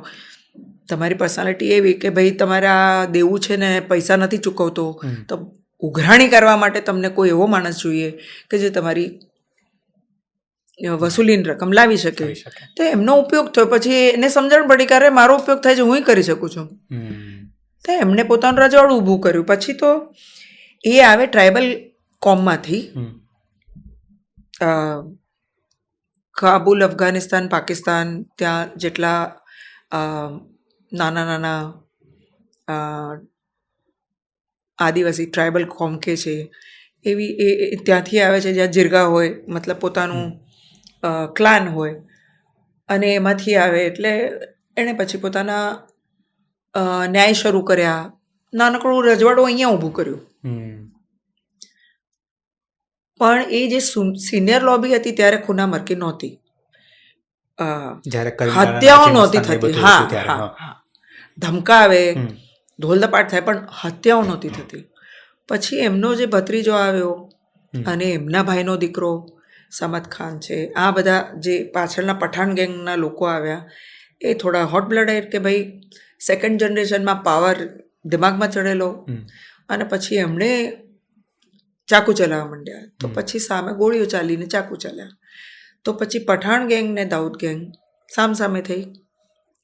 અને એમાં છોટા રાજન દાઉદ સાઈડ, ઘણા બધા લોકો. અને દાઉદની ગેંગમાં એવું હતું કે એમના પિતા પોલીસમાં હતા. ઓકે. એટલે એણે કાયદાની એક બાજુ તો જોઈ, કારણ કે ઘરમાં બાપ જો પોતે પોલીસમાં હોય, પોલીસ ફોર્સમાં હોય, અને જે ડિપાર્ટમેન્ટમાં એમણે કામ કર્યું, તો ઓળખાણ તો હોય ને.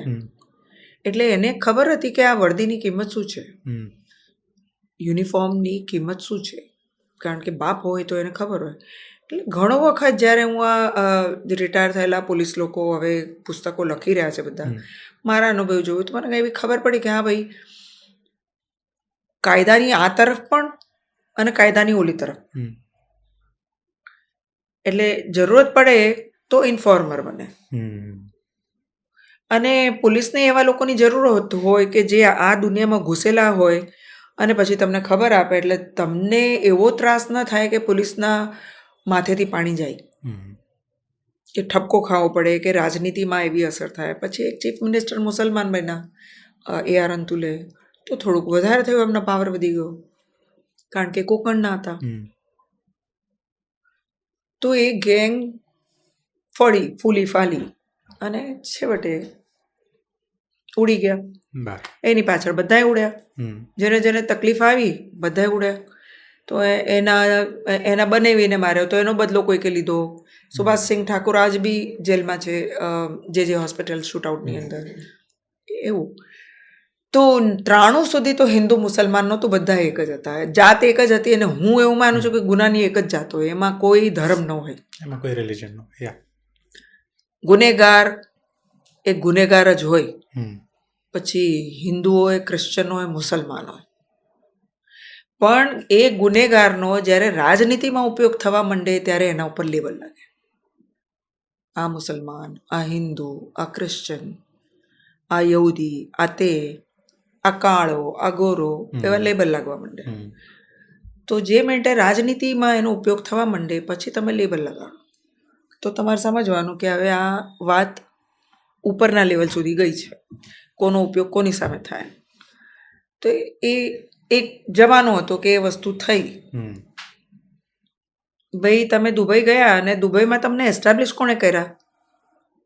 તો જેનું સોનું તમે દાણચોરીથી લાવતા હતા એણે તમને બેસવા માટે ડાળ આપી ને.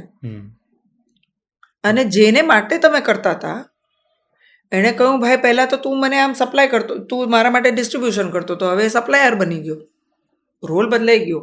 ભાગી ગયા પછી ડિસ્ટ્રીબ્યુટર સપ્લાયર બની ગયો, એણે લેવાનું ને એને આપવાનું. પછી જે રૂટ બનાવેલા હતા એ રૂટનો જેવું સોનાનો કાયદો ગયો, ગોલ્ડ કંટ્રોલ ગયું, તો એ રૂટનો ઉપયોગ હથિયારોની દાણચોરી અને ડ્રગની દાણચોરી માટે થવા માંડ્યો. કામ તો એક જ હતું ને, રસ્તા બનાવેલા હતા, લોકોને સિસ્ટમમાં લોકોને ઓઇલ બી કરેલા હતા, એટલે સેમ જે રૂટ હતા અને નેટવર્ક હતું, એણે ધંધો બદલી નાખ્યો. એણે દારૂ ઇલીગલ કરવાને બદલે, સોના ચાંદીની દાણચોરીને બદલે એણે ડ્રગ અને હથિયારો આવા બધા કામ શરૂ કર્યા. એટલે ખાલી એને પ્રોડક્ટ ચેન્જ કરી, બાકી રૂટ, નેટવર્ક, કનેક્શન બધું એઝ ઇટ ઇઝ જ યુઝ થયું. તો સાગરભાઈ, જ્યારે ગુનાને અને ગુનાના મોડલને અને ગુનેગારોને સમજવા હોય અને તો એમની પેટર્ન જાણવી પડે. એ ક્યાંથી આવે છે, એ શું કરે છે, અને દરેક વ્યક્તિ પોતાની છાપ છોડતો જાય. એની પેટર્ન હોય એ બદલાય નહીં. આપણે કહીએ ને ગુજરાતી, પ્રાણ ને પ્રકૃતિ ભેગા જાય, એટલે એની ફિતરત કોઈ દિવસ ન બદલાય. તો ભેગા ગયા એના પછી જે કંઈ, અને આ બધા ધંધામાં કાચા કાન હોય, બધા એકબીજા ઉપર ધ્યાન રાખતા હોય, તમે પાછળ શું કર્યું મારા ગયા પછી. અને જે કંઈ એમનું વૈમનસ્ય થયું, મેં એવું સાંભળ્યું કે કંઈક મતભેદ થયા અને એને એવું ખબર પડી કે આજે આ પાર્ટી કરી છે દુબઈમાં એક શિપ પર, દરિયામાં પાર્ટી હતી, કે આ પાર્ટીના અંતે મને પાણીમાં ફેંકી દેશે, મન માર નાખશે, એવું કદાચ એને હતું. આવું મેં વાંચ્યું ને આવું મેં જાણ્યું પોલીસ પાસે. રાજનને. હા.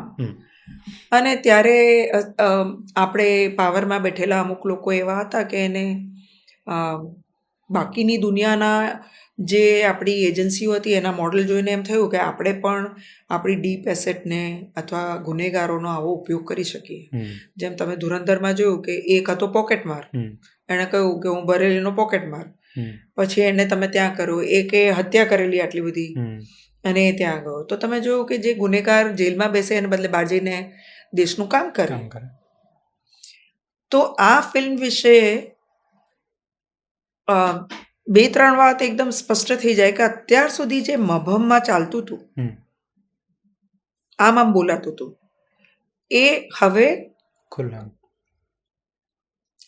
It is not secret, everybody knows. તો માત્ર ઇન્ડિયાની એસેટ હોય, પાકિસ્તાનની એસેટ આપણી પાસે હોય, આપણી એસેટ ત્યાં હોય, CIA વાળા આપણા દેશમાં હોય, મોસાદ વાળા આપણા દેશમાં હોય, MI6 આપણા દેશમાં હોય, એવી રીતના આપણે પણ બીજા બધા દેશમાં હોઈએ. આપણે કેનેડાની વાતો સાંભળીએ છીએ, અત્યારે અમેરિકાની વાતો સાંભળીએ છીએ. તો જે કંઈ થઈ રહ્યું છે એ બધું અરસપરસ. એટલે it is very much fair in game of spying. તમે તમારી એસેટ ડેવલપ કરો. જે એજન્સી જ્યાં જેવા એમના ઇન્ટરેસ્ટ, દેશના ઇન્ટરેસ્ટ, રાષ્ટ્રહિત માટે જે કંઈ યોગ્ય લાગતું હોય એ પ્રમાણે એ પોતાની એસેટ જે તે દેશમાં ડેવલપ કરે. અને એમાં આવા જે ખરખોપડી માણસ હોય, હોટ હેડેડ જેને કહીએ આપણે, એને આઈડેન્ટિફાય કરીને એનો ઉપયોગ થાય. સારો નરસો બધો. જો એ મરી જાય તો આપણું કંઈ જાતું નથી, અને જીવતા રહે ને આપણા માટે કામ કરી જાય તો દેશ માટે કામ કરી જાય. આટલો ચોખ્ખો હિસાબ. તો આપણે જે ધુરંધર પાર્ટ 1માં જે જોયું કે ઇન્ડિયન સ્પાય હોય એ પાકિસ્તાનમાં પકડાય અને પછી કેટલી બ્રુટાલિટીથી એની સાથે જે વ્યવહાર કરવામાં આવે છે, તો મને એ વિચાર આવે છે કે આપણે કોઈકને પકડીએ તો આપણે છોડી દઈએ? મતલબ ત્યાંનું અહીંયા પકડાય તો તમને એવું લાગે છે કે આપણે છોડી દઈએ ને? ના, એટલે એ રીતે જ થતું હોય છે. તો મને એક વસ્તુની મજા આવી. આપણને છે ને આ નશો હોય છે એ વસ્તુનો, શું તને તારા ઘરમાં ઘૂસીને મારીશ, આ નશો છે, આ આમ તાલ ઠોકીને કહીએ એવું. પણ ભાઈ, અત્યાર સુધીમાં આપણા ઘરમાં ઘૂસીને આપણને બહુ વાર લાફા મારી ગયા છે. તો પહેલી વાર આપણે એવો સંદેશ આપીએ છીએ કે ભાઈ અમે તારા ઘરમાં ઘૂસીને તને મારી. તો આ એક સારી ઇમેજ પ્રસ્તુત કરવાની કોશિશ છે. અત્યાર સુધીમાં આપણે એવું જાણતા હતા કે એ લોકો જ આવીને આપણને કરે છે. હવે આ ફિલ્મ થકી આપણે કહી રહ્યા છે કે ના ના, આપણે કંઈ ઓછા નથી, આપણે એવું જ કરીએ છીએ. તો ઘણીવાર એવા સમાચાર આવે કે એ લોકોએ આપણા 3 પકડ્યા તો આપણે એમના 3 છોડ્યા, આપલે થઈ. આવું થાય. તો હવે તમે તમારી પાસે કેટલા સિક્રેટ અને ક્યાં છે અને તમારું વૈશ્વિક એજન્સીઓ સાથે કેટલું નેટવર્ક છે, અ, એ કામ આવે વખતે. જેમ તમે ફિલ્મમાં એક સીન જોયો કે ભાઈ અમારા માણસને છોડી દે, તો પેલો કે હવે તો બધાને ખબર પડી ગઈ છે, હવે છોડી દઉં તો શું થાય? ભાઈ કઈ રસ્તો કાઢ, નહીં છોડે તો જોઈ લેજે. તો તમારે જેટલા આવા ટૂલ હોય એ રાખવા બી પડે અને એનો ઉપયોગ પણ કરવો પડે. એવું આ ફિલ્મ થકી બતાવવા માગી રહ્યા હતા. એટલે અત્યાર સુધીમાં કદાચ આપણા લોકોને એવું લાગતું હશે કે આપણે પરસેપ્શન બનાવી નથી શકે આપણા માટે, આપણને નુકસાન વધારે થઈ રહ્યું છે. તો આ પહેલો એવો પ્રયત્ન છે અને લોકોને ગમ્યું એટલા માટે કારણ કે પહેલી વાર આપણે જોયું કે અચ્છા આપણે મારી શકીએ છીએ. આપણે માર ખાતા આવ્યા હોય ને આપણને થાય હાય દર વખતે આવીને મારી જાય છે, તો આ પહેલી વાર એવો આપણને બધાને અહેસાસ થયો કે ના આપણે મારીએ છીએ. તો હિસાબ સરભર છે. એટલે બધા ફિલ્મ જોઈને આવે તો એને ગમે કે હા 2 લાફા આપણે માર્યા, આપણે પીટાઈને નથી આવતા. In short that's a message. એટલે ઇમોશનલ અપીલ આ વસ્તુની ઊંડી છે. It's very deep. તો પછી જે આ જે થોડુંક મારે છે ને ડી ગેંગના ઓપરેશન વિશે સમજવું છે. બોલો. બરોબર કે ડી ગેંગ છે બરોબર આખી કે એમાં દાઉદ છે, પહેલાં છોટા રાજન હતો, છોટા મતલબ દાઉદ, છોટા શકીલ આ બધા છે. તો એક્ઝેક્ટ આ લોકો ઓપરેટ કઈ રીતે કરતા હોય છે બરોબર કે, અને બીજું એ કે આ લોકોને ફંડિંગના વે કયા હોય છે જે આપણે મતલબ તમે કે તમારા રિસર્ચમાં આવ્યું હોય, તમે કે સાંભળ્યું હોય, જોયું હોય, સાગરભાઈ, ફોર્ચ્યુન મેગઝીન જાણો છો તમે? ના. એની રેન્કિંગ જાણો છો? એમાં 1 થી 10 દુનિયાના જે ખૂંખાર ગુનેગારો છે, ક્રિમિનલ છે, એમાં દાઉદનું નામ આવેલું 2011ની અંદર. અને મેં ચોપડી લખી 15માં, ત્યારે ઓસ્ટ્રેલિયાના એક મેગેઝીને લખેલું કે દાઉદની કિંમત $16 બિલિયન છે. $16 બિલિયન? હા.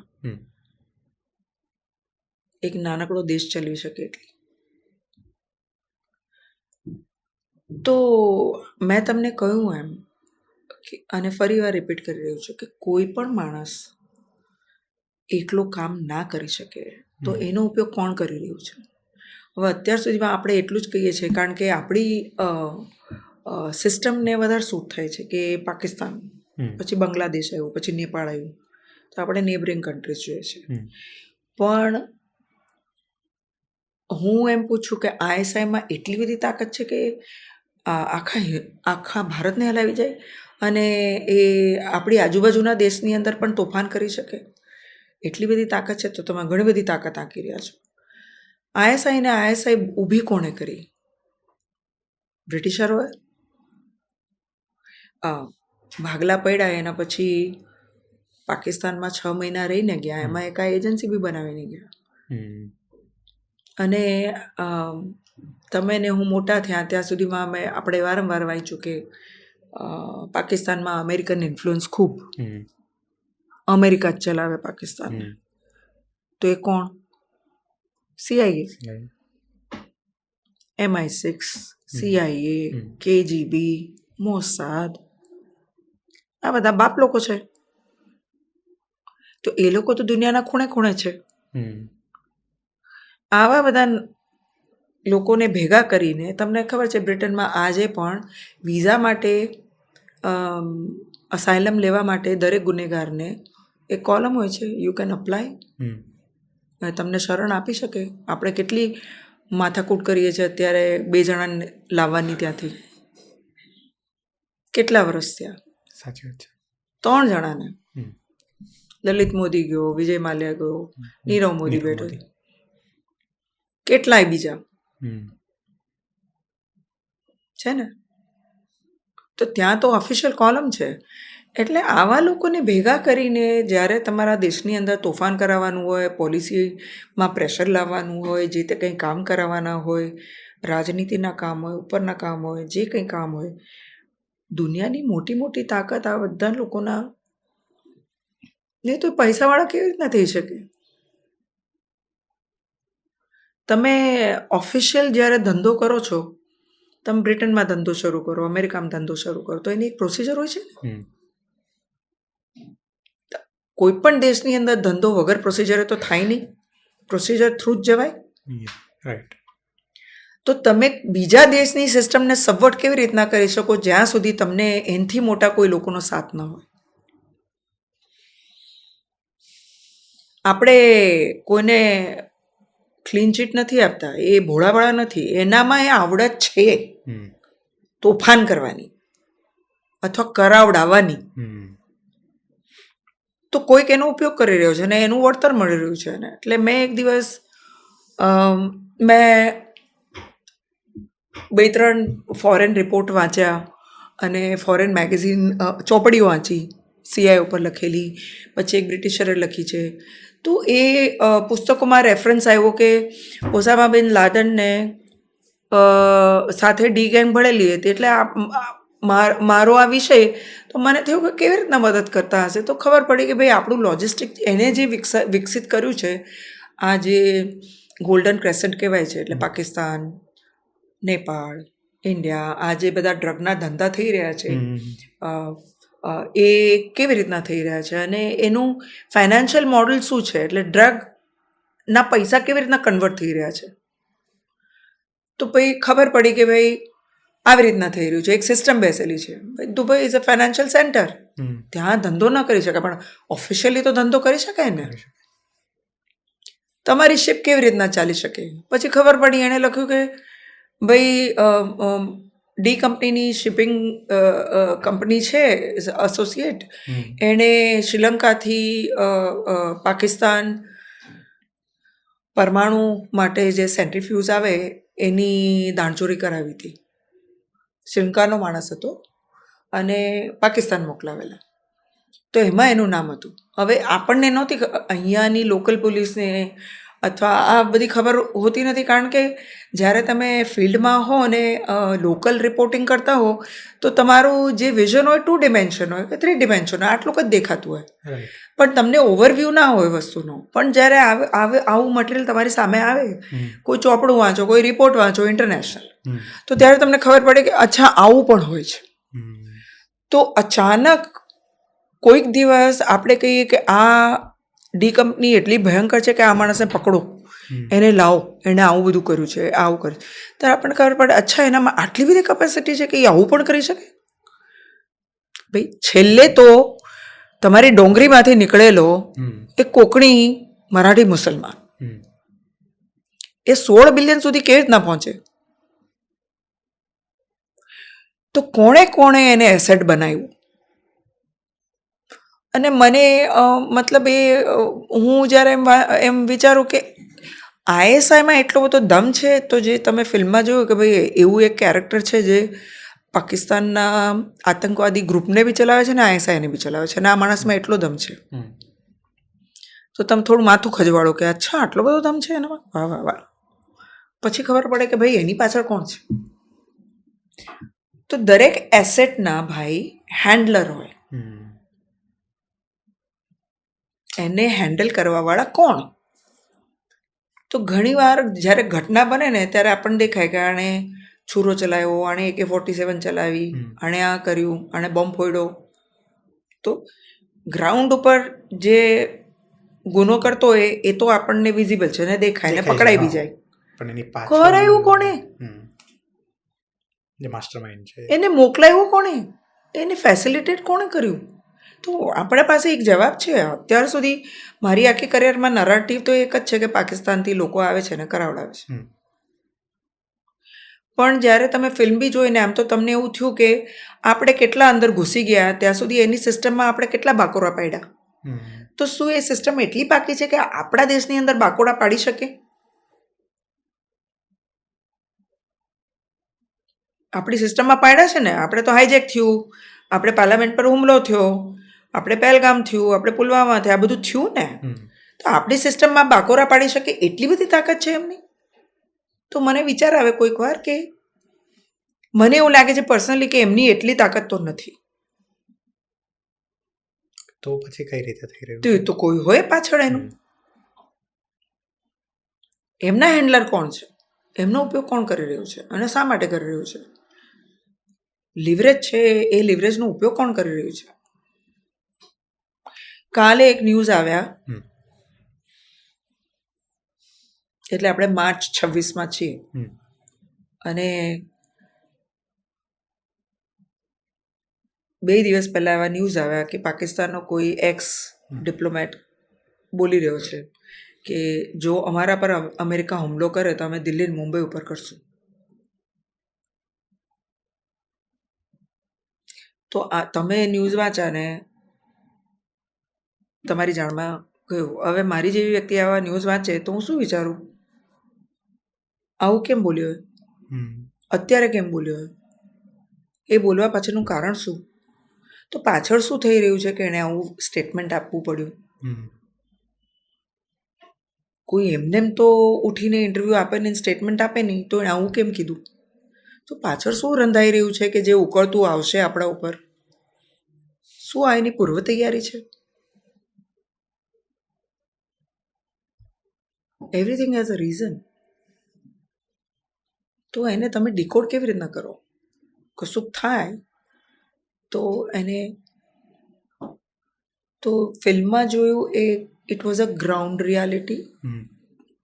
જાણીને આનંદ થયો કે આપણામાં ખૂબ તાકાત છે કે આપણી બીજાની સિસ્ટમમાં જઈને આપણે ઝીણા મોટા કાણા પાડી શકીએ એમ છે અને આપણે કરીએ છીએ. ક્યાંક પકડાયા બી છે અને ક્યાંક ભોગવી બી રહ્યા છે એને માટે. પણ સાગરભાઈ, આ બધું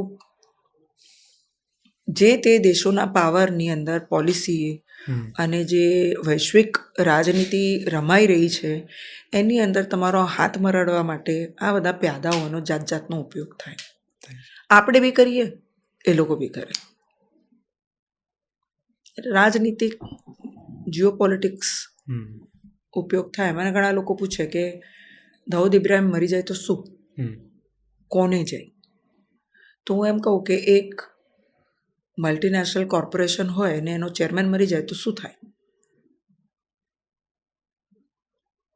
કોર્પોરેશન તો બંધ ના થાય ને. એ તો બંને, એ તો શરૂ જ રહેવાની છે. એનો જે ઉત્તરાધિકારી છે એ રીતે કોઈનું એ હોય કે હોય જે તમને ખબર છે કે તમે વૈશ્વિક નેટવર્ક ત્યારે બનાવી શકો જ્યારે તમે જે તે દેશમાં ઘૂસી શકો. મલ્ટીનેશનલ કંપની કેવી રીતના ચાલે, એવી રીતે જ છે. કેવી રીતના ચાલે. તો જે તે દેશના કાળા ધંધા કરનારા લોકો સાથે તમારા સંબંધ નેટવર્ક હોય તો તમે જે તે દેશોમાં જઈને આ બધું કરી શકો ને. કોઈક એવી ઇન્ડિવિજ્યુઅલમાં એટલી બધી તાકાત તો ન હોય કે 15 દેશમાં જઈને 15 જગ્યાએ તોફાન કરી આવે અને પછી એને કાંઈ ન થાય. ક્યાંક તો પકડાય ને. પછી એ ગુનેગારને તમે કંઈ પણ નામ આપો, અ બ ક કંઈ પણ નામ આપો, દેટ ડઝન્ટ મેટર. તો તમારા માટે જે ગુનેગાર છે કદાચ કોઈનું એસેટ છે. તો ધંધા પાણી માટે અને રાજનીતિ કરવા માટે, પાવર માટે, પોલિસી માટે તમારા હાથ ક્યાં ક્યાં મચડી શકાય એ દુનિયાની વૈશ્વિક જે મોટી એજન્સીઓ છે એની નજર બધી જ જગ્યાએ છે. ભાઈ, હમણાં એપ્સ્ટીન ફાઇલ આવી તો તમે જોયું કે યુરોપની અંદર અને અમેરિકામાં કેટલા મોટા માથા ગયા. ભાઈ, ઇંગ્લેન્ડનો રાજકુમાર ગયો, શું કરતો હતો, ત્યાંની ઇન્ફોર્મેશન લઈને એને આપે એટલે તમને પ્રિવિલેજ હોય કે તમને અંદરની માહિતી ખબર છે અને તમે એને સપ્લાય કરી એટલે તમે એનો લાભ ઉઠાવી શકો.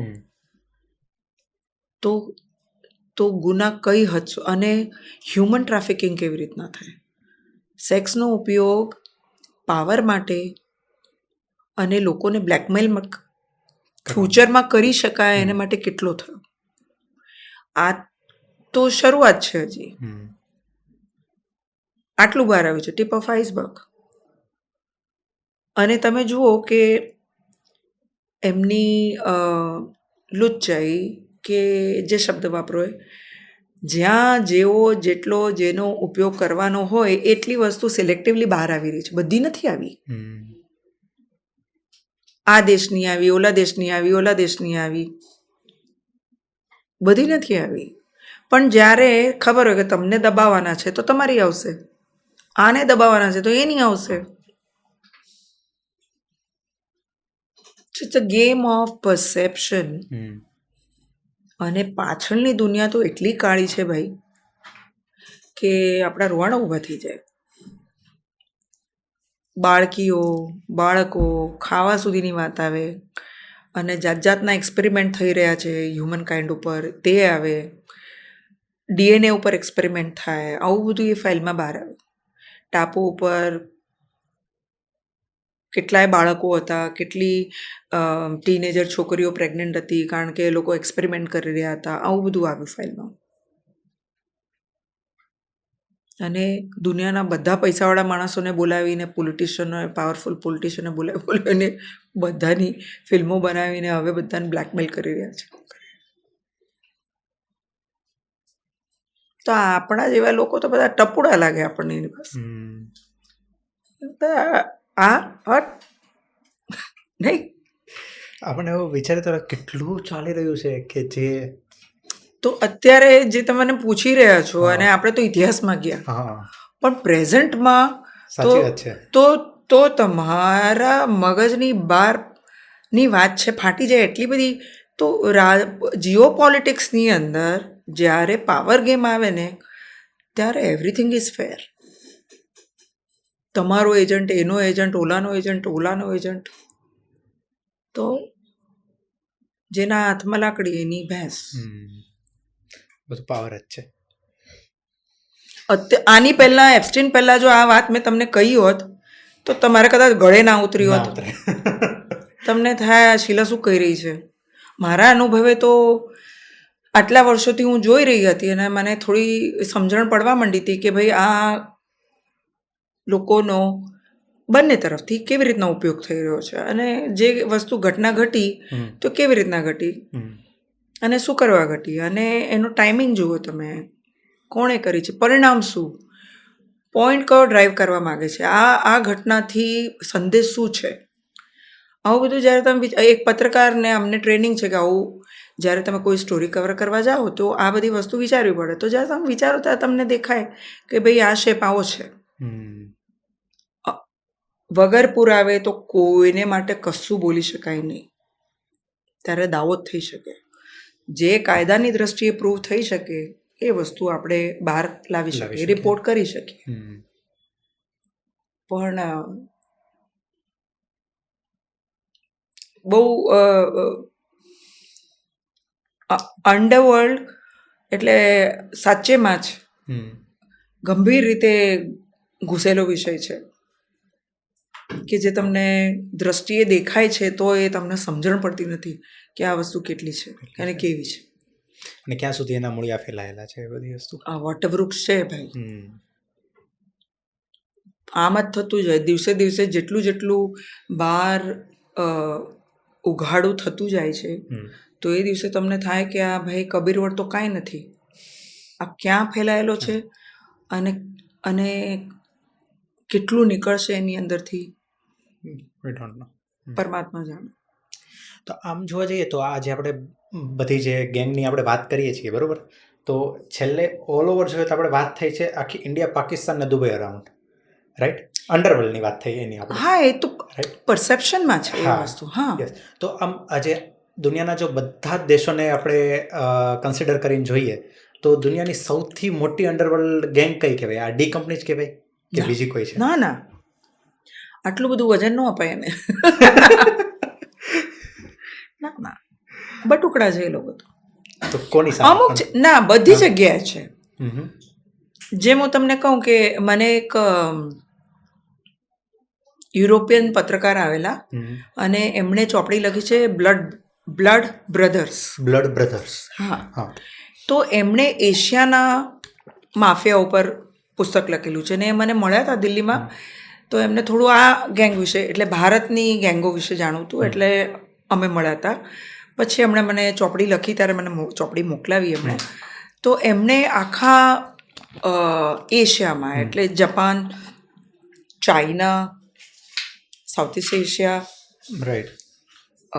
ભારત, બાંગ્લાદેશ, પાકિસ્તાન આપણું જે છે એ, તો એ આખી સર્કિટમાં એ ફરીને એમણે આ ચોપડી લખેલી ને એ ચોપડીનું નામ આપેલું blood brothers. Blood brothers.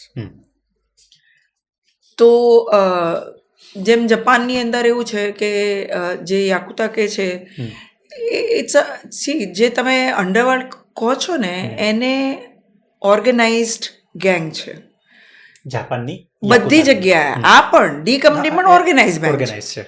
Organise gang છે બધી જ. વ્યવસ્થિત રીતે જેમ કોર્પોરેશન કામ કરતું એવી રીતના કામ કરે, એ ઓર્ગેનાઇઝ ગેંગ છે.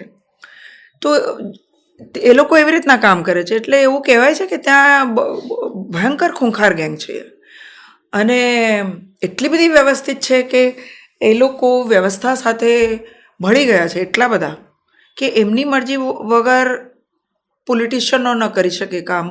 આટલી બધી ખૂંખાર છે. એટલે એમણે જે લખેલું તે આખી એશિયન અંડરવર્લ્ડ અને આવી ઓર્ગેનાઇઝ ક્રાઇમ વિશે લખેલું. એટલે તમે જે મને પૂછો છો ને, એવરીવેર ઇટ ઇઝ. તમે એપ્સ્ટીનને શું કહો? It's organise crime.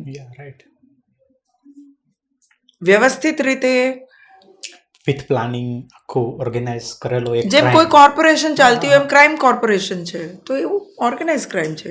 એટલે તમે આ લોકોનું નામ લો તો આ તો બટુકડા છે. દે સ્ટેન્ડ નો ચાન્સ ભાઈ. Of course they are south east એશિયાની વાત કરીએ તો દે આર ઇમ્પોર્ટન્ટ કોગ. એટલે નાનકડો બોલ બેરિંગ છે જે આખા વ્હીલની અંદર જોડાયેલો છે ને એની કિંમત છે, કારણ કે એમનું નેટવર્ક છે. જે આપણે જાપાનની જે વાત કરી ને યાકુતા ગેંગ, એની મેં એક વાત સાંભળી હતી કે એ લોકોએ મતલબ એટલું જાપાનની અંદર એનો પગ પેસારો કરેલો છે કે એમની પોતાની હોટલ ચેન છે, એમના પોતાના બધા લોજિસ્ટિક બિઝનેસ છે, આ બિઝનેસ છે, રિયલ એસ્ટેટ બિઝનેસ છે, બધાની અંદર ફેલાયેલા છે. અને એ લોકોએ મેં આઈ થિંક મને ખ્યાલ નથી સાચું ખોટું પડે એવું બી સાંભળ્યું હતું કે કઈ રીતે લોકો પૈસા જે લોકો પાસેથી ઉઘરાવે છે, તો કે કોઈ એક રિયલ એસ્ટેટ કંપની છે તો એનું મેન્ટેનન્સ પોતે લઈ લે, પોતાના માણસોને આપે, અને જે ₹1 મેન્ટેનન્સ ઉઘરાવાનું છે એની જગ્યાએ ₹1.25 મેન્ટેનન્સ ઉઘરાવે, તો ત્યાંય 25 પૈસા એની પાસે એક્સ્ટ્રા આવ્યા. તો આવી રીતે એક વેલ ઓર્ગેનાઇઝ એક સ્ટ્રક્ચરમાં એ લોકો એવા ફિટ થઈ ગયા છે કે ક્રાઇમનો ક્રાઇમ અને એક કહેવાય ને પરમનન્ટ એક બિઝનેસનો બિઝનેસ, આવી રીતે બી એ લોકોએ આખું બધું સેટઅપ કર્યું છે. તો આખું આ તો એવું જ કહેવાય કે જો આવી રીતે આખો પગ પેસારો જાપાનમાં થયેલો હોય તો આખી એક આખા દેશને જ ચલાવી રહ્યા છે. એવું છે, એવું છે ભાઈ. પાવર સ્ટ્રક્ચર દુનિયાનું એવું છે કે જે વિઝિબલ છે એ તમારી મારી નજર માટે છે, પણ જે ઇનવિઝિબલ સ્ટ્રક્ચર છે તે આવા લોકોની મદદ વગર ના ચાલી શકે. પાવરનું ઇનવિઝિબલ સ્ટ્રક્ચર જે પાછળની દુનિયા છે તો એ ના ચાલી શકે. એટલે તમે એવું કહો છો કે જાપાનમાં જે પોલિટિક્સમાં છે, જાપાનમાં તો રાજાઈ છે, જે પોલિટિક્સમાં છે એ બધા ના કરી શકે. મેં તમને રેફરન્સ આપ્યો કે ભાઈ આજે તમે બ્રિટનમાં જાઓ તો ત્યાં એક આધિકારિક ફોર્મ ભરીને તમે ગુનેગાર તરીકે તમે તમારા દેશમાં ગુનો કર્યો છે તો એ દેશમાં તો નથી કર્યો, એટલે પણ તમારે ડિક્લેર કરવું પડે કે હું ફ્યુઝિટિવ છું, અને ગીવ ટેક અ ચાન્સ એ લોકો તમને આવવા દે છે, રાખે બી છે. પણ મિર્ચીની વાત કરું તમને, એક એક્ઝામ્પલ આપું છું કે મને મિર્ચી ઇન્ટરવ્યૂમાં એ અમુક જગ્યા એવી હતી કે જ્યાં અમે એકલા પડ્યા તો એ મને કહે કે મને લઈ જાઓ તમે, મારે છે ને તે લાલ પાસપોર્ટ નથી જોતો. એટલે એમની પત્ની ત્યાંની સિટીઝન, તો એમના પત્ની થકી એમને ત્યાં રહેવાનું રેઝિડન્સી મળેલી, પણ એ ગેસ ઉપર જ હતા કારણ કે એ પેપર હતું, એ કંઈ ઓફિશિયલ વિઝા નહોતી. એટલે એ કે કામ કરવા પડે આપણને. તો મેં એમને એમની દુખતી રગ ઉપર હાથ મૂક્યો જ્યારે મેં એમ પૂછ્યું કે તમારે આ દેશમાં તો ઘણા બધા મિત્રો હશે, ત્યારે એણે મને કહ્યું કે હું 63 વર્ષનો થયો, મને નથી ખબર કે હું ભારતની વખતે મુંબઈની જેલમાં આવીશ તો હું રહી શકીશ કે નહીં. આટલી સુખ સાહેબી ભોગવીને પછી એ કે હું જેલમાં કેવી રીતના રહી શકીશ. પણ કે આ બધું જોતાં મને એવું લાગે કે મારો એક પણ મિત્ર નથી. મેં કીધું ગોરા તો બહુ મિત્ર હશે તમારા. મને કે ના. એમને 2-3 નામ આપ્યા કે આ ઓસ્ટ્રિયન છે, મારો સ્ટાફ છે, ફલાણો છે, આ 2-3 સિવાય કોઈ નથી. મારો કોઈ મિત્ર નથી.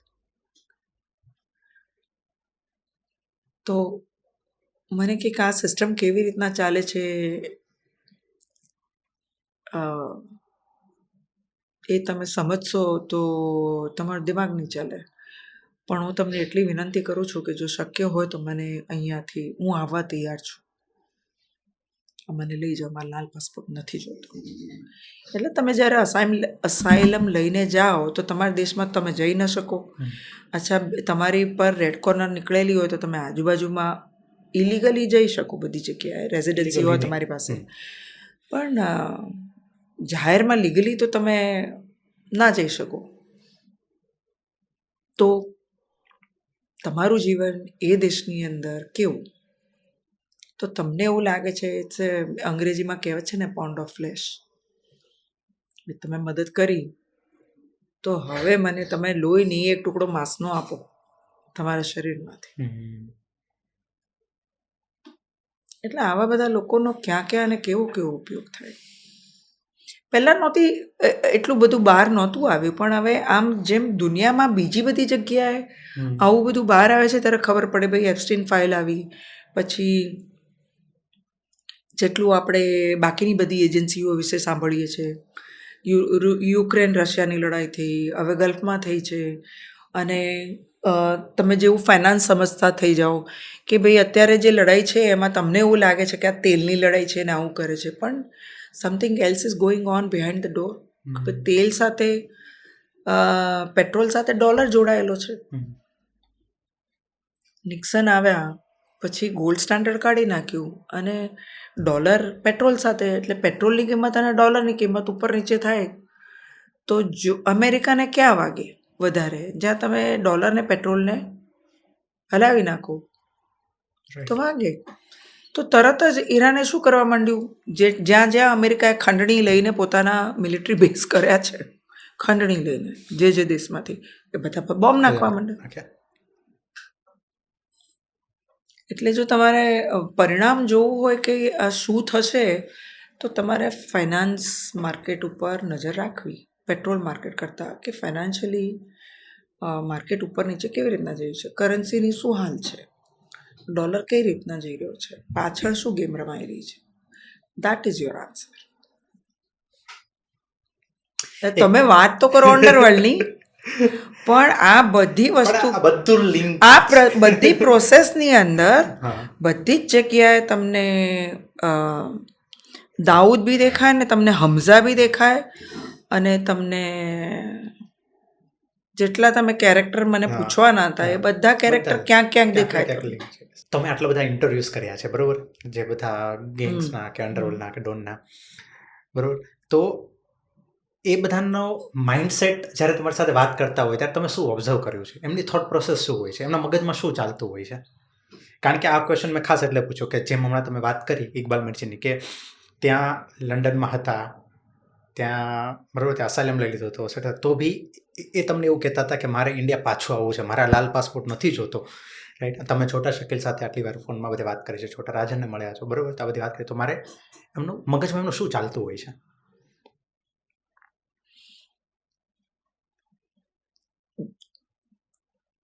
મને તો દરેક પર્સનાલિટી જ્યારે જીવનમાં આવી રીતના પાવર ને પૈસા મેળવ્યા હોય તો દે આર વેરી શાર્પ. તમારી જો ઇન્સ્ટિંક્ટ અને કિલર ઇન્સ્ટિંક્ટ ના કામ કરતી હોય તો તમે આ જગ્યા સુધી પહોંચી ના શકો. એટલે તમે sharp, alert, most of them, that includes આ બાજુ અને પેલી બાજુ, બધી બાજુએ. પણ મેં એક વસ્તુ જોઈ કે માણસ રિફ્લેક્શનમાં તો જતું જ હોય છે, પાછું વળીને તો જોતું જ હોય છે કે આજે જ્યારે હું વાંચું કે જાણું કે ભાઈ એવી ઈચ્છા છે દાઉદની કે પોતાની બડા કબ્રસ્તાન મુંબઈની અંદર એને દફનાવે, અથવા આટલા વર્ષો સુધી એણે એવી ઈચ્છા પાળી કે હું પાછો જઈશ દેશ. મને તો ફર્સ્ટ હેન્ડ વિદિત રીતે ખબર, કારણ કે મને દર વખતે કન્વર્ઝેશનમાં એવું કહે કે અમારે પાછા આવવું છે ને અમે કાનૂનમાં જઈશું. કારણ કે ભાઈ જ્યારે તમે આવા લોકો સાથે વાત કરતા હો અથવા તો એનો ફોન આવે, મોટે ભાગે તો 90% 95% માની લો કે એ જ ફોન કરે અને હું સાંભળતી હું. તો મને ખબર છે કે મને અને એને આ કન્વર્ઝેશન સાંભળવાવાળા ઘણા બધા લોકો છે. એટલે એ બધી એજન્સી આપણને મને સાંભળતી હોય, પોલીસથી માંડીને આપણી જેટલી સ્પાય એજન્સી છે, આવા કોઈ ફોન અનડિટેક્ટેડ જાય નહીં. એટલે 100%. મારા જાત અનુભવે કહું છું ને, હું કોર્ટમાં ઊભી રહી ને ભાઈ, તો એટલે કોઈ તો તમને વાત કરે, પણ હું તો મારા અંગત પ્રમાણ સાથે કહી રહી છું કે સાંભળતા હોય તમને, તો મને ખબર છે બેક ઓફ માય માઇન્ડ કે એ લોકો સાંભળી રહ્યા છે અને આ વાત થઈ રહ્યા છે, અને એને પણ કદાચ ખબર છે કે આ મને સાંભળતા જ હશે, એટલે એનું પણ એવું હોય હું રાષ્ટ્રના નામે સંદેશ આપી રહ્યો છું, અને મને ખબર હોય કે મને લોકો સાંભળે છે, એટલે કે આપણે આ કન્વર્ઝેશનમાંથી હું જ્યારે વાતચીત કરી રહી છું તો શું નીકળવું જોઈએ, હું શેને માટે ફોન કર્યો છું અને મારે શું લાવવાનું છે એમાંથી. તો જ્યારે તમે એ તમારી સાથે વાતચીત કરતા હોય અને તમે વાતચીત કરતા હોય, તો હું ઘણી બધી વાર કહું કે જો તમે દર વખતે એમ કહો છો કે અમે નિર્દોષ હતા, તો આવી કેમ નથી જતા, તમે કેસ લડો. એટલે એક અમારે આવું તો છે, પણ એકવાર સિસ્ટમમાં આવો પછી તમારી સિસ્ટમ તમારું શું કરે એ તમને ખબર ન હોય ને. મરવાનો ડર તો બધાને લાગતો હોય ભાઈ, કદાચ ગોળીથી ઓછો લાગતો હોય, પણ જેલમાં જઈને રીબાઈ મરવાનો વધારે લાગતો હશે. એટલે જ્યારે આવી વાત કરે ત્યારે ખબર પડે કે હા, ભય તો એને પણ હોય છે, અને આ પેઢી ઘૂસી ગઈ. પણ તમારા છોકરા જ્યારે થઈ જાય, સેકન્ડ થર્ડ જનરેશન આવે ને, તો બધાને એવું લાગે કે થોડી સમાજમાં પ્રતિષ્ઠા હોવી જોઈએ. કેટલા વખત ભાગીને છુપાઈને રહીશું આપણે. જ્યારે તમારા બાળકો આવી જાય, એના બાળકો આવી જાય, જ્યારે તમે દાદા બની જાઓ, તો તમને થાય કે આ બિલાડીના બચ્ચાની જેમ કેટલી વાર જગ્યા બદલશું ને, કેટલી વાર જઈશું ને ક્યાં જઈશું, અને કોઈ તમને સન્માનની દ્રષ્ટિએ જોતું નથી હોતું. તો દુનિયાનો ગમે તેટલો પૈસો અને બંદૂકનું ગમે તેટલી મજબૂત બંદૂક હોય, એનો પાવર તમને પ્રતિષ્ઠા નથી અપાવતો, એ તમને સમાજમાં સ્થાન નથી આપતો. બંદૂકની નોકે તમે પ્રતિષ્ઠાને ખરીદી નથી શકતા. તો ગઈ છે તો ગઈ છે ઇજ્જત, પછી કોઈ દિવસ મળવાની નથી. છોકરાને નથી મળવાની. તો મેં જોયું કે આ બધાની એક એવી સાઈડ છે કે જ્યારે વાત કરતાં તમે એમની અંગત જિંદગીની લેનમાં ઘૂસી જાઓ અને કદાચ એ તમારી પાસે ખુલી જાય વાત કરતાં, તો આ વસ્તુ ચોક્કસ ઉજાગર થઈ છે કે અમારા પછીની પેઢીને. તો દાઉદના છોકરાઓ આમાં નથી, બધા ભણેલા ગણેલા છે.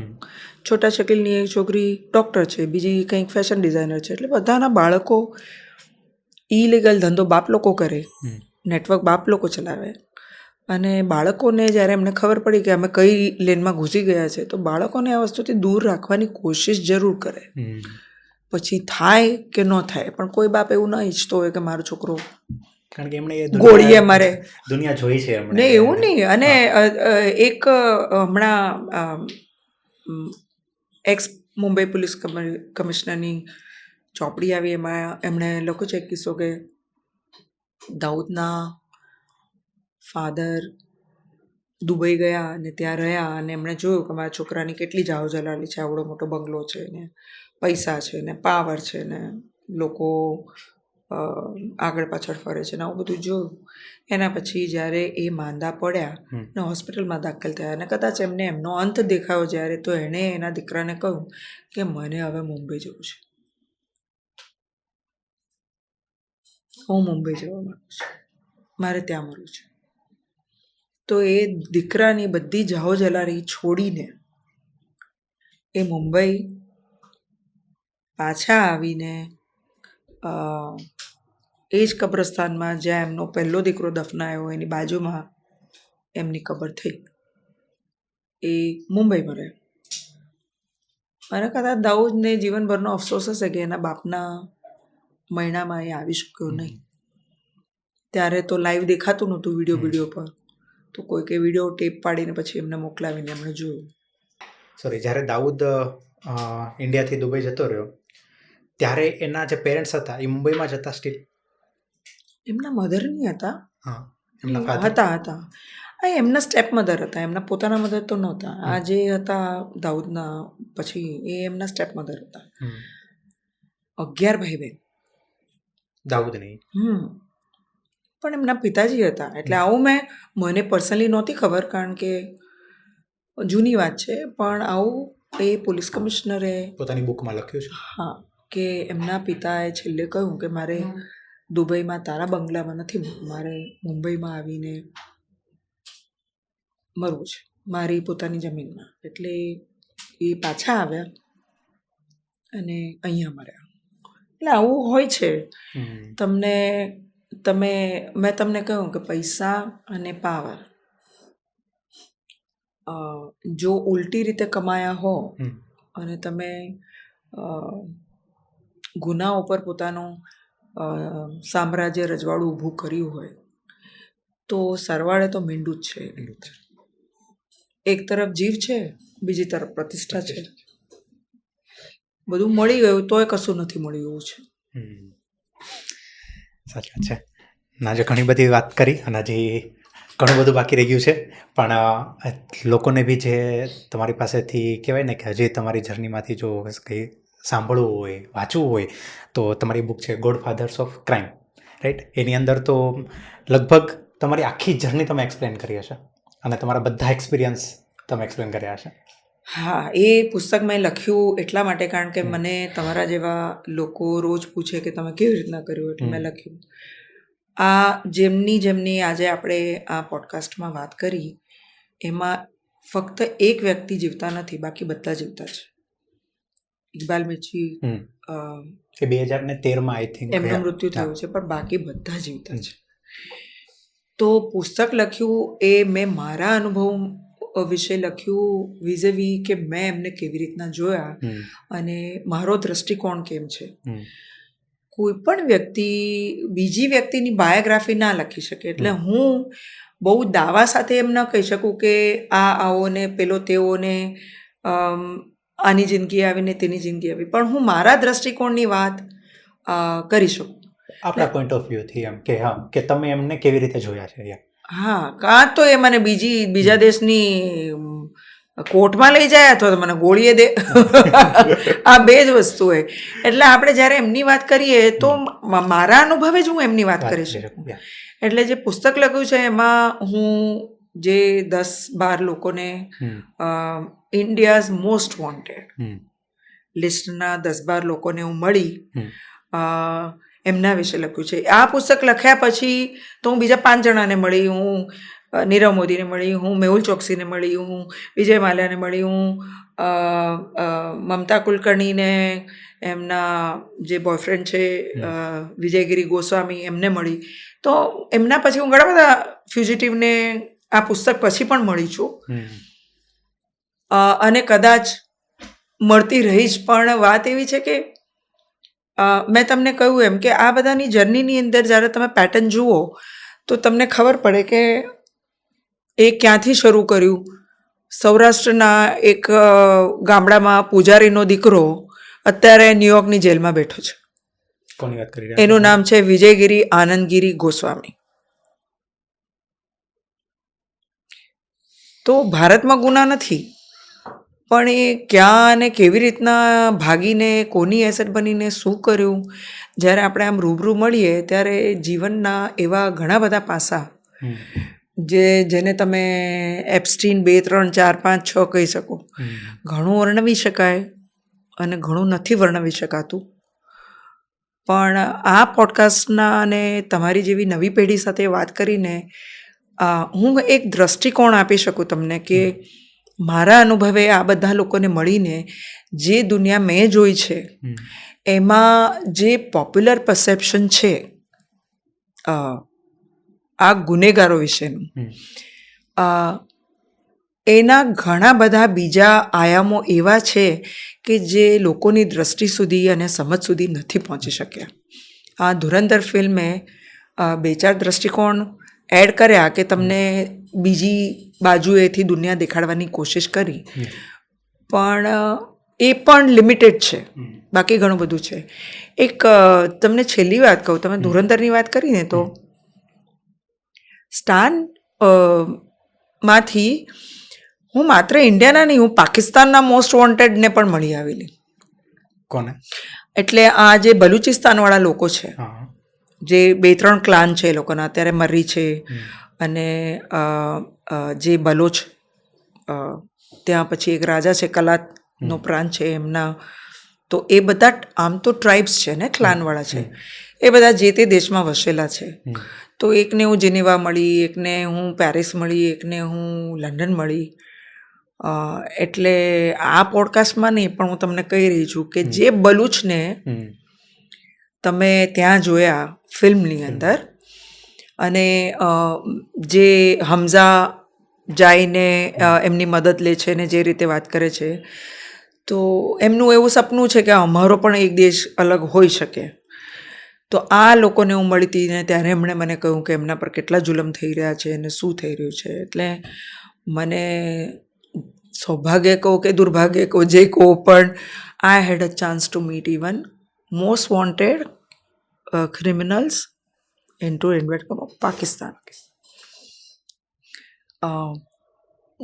3-4 જગ્યાએ ગઈને જે ખૂંખાર લોકો છે, જે તમે ફિલ્મમાં જોયા, જેમ AK-47 ચલાવે છે ને બોમ્બ ધડાકા કરે છે, એવા લોકોને રૂબરૂ મળી, એમના વિશે રિપોર્ટ કર્યો છે. એટલે એવું નથી કે હું ખાલી મળીને આવી, અમે અડધો કલાકનો પ્રોગ્રામ કર્યો હતો એના ઉપર. અને આ ક્યારે થયું હતું? ક્યારની વાત છે આ?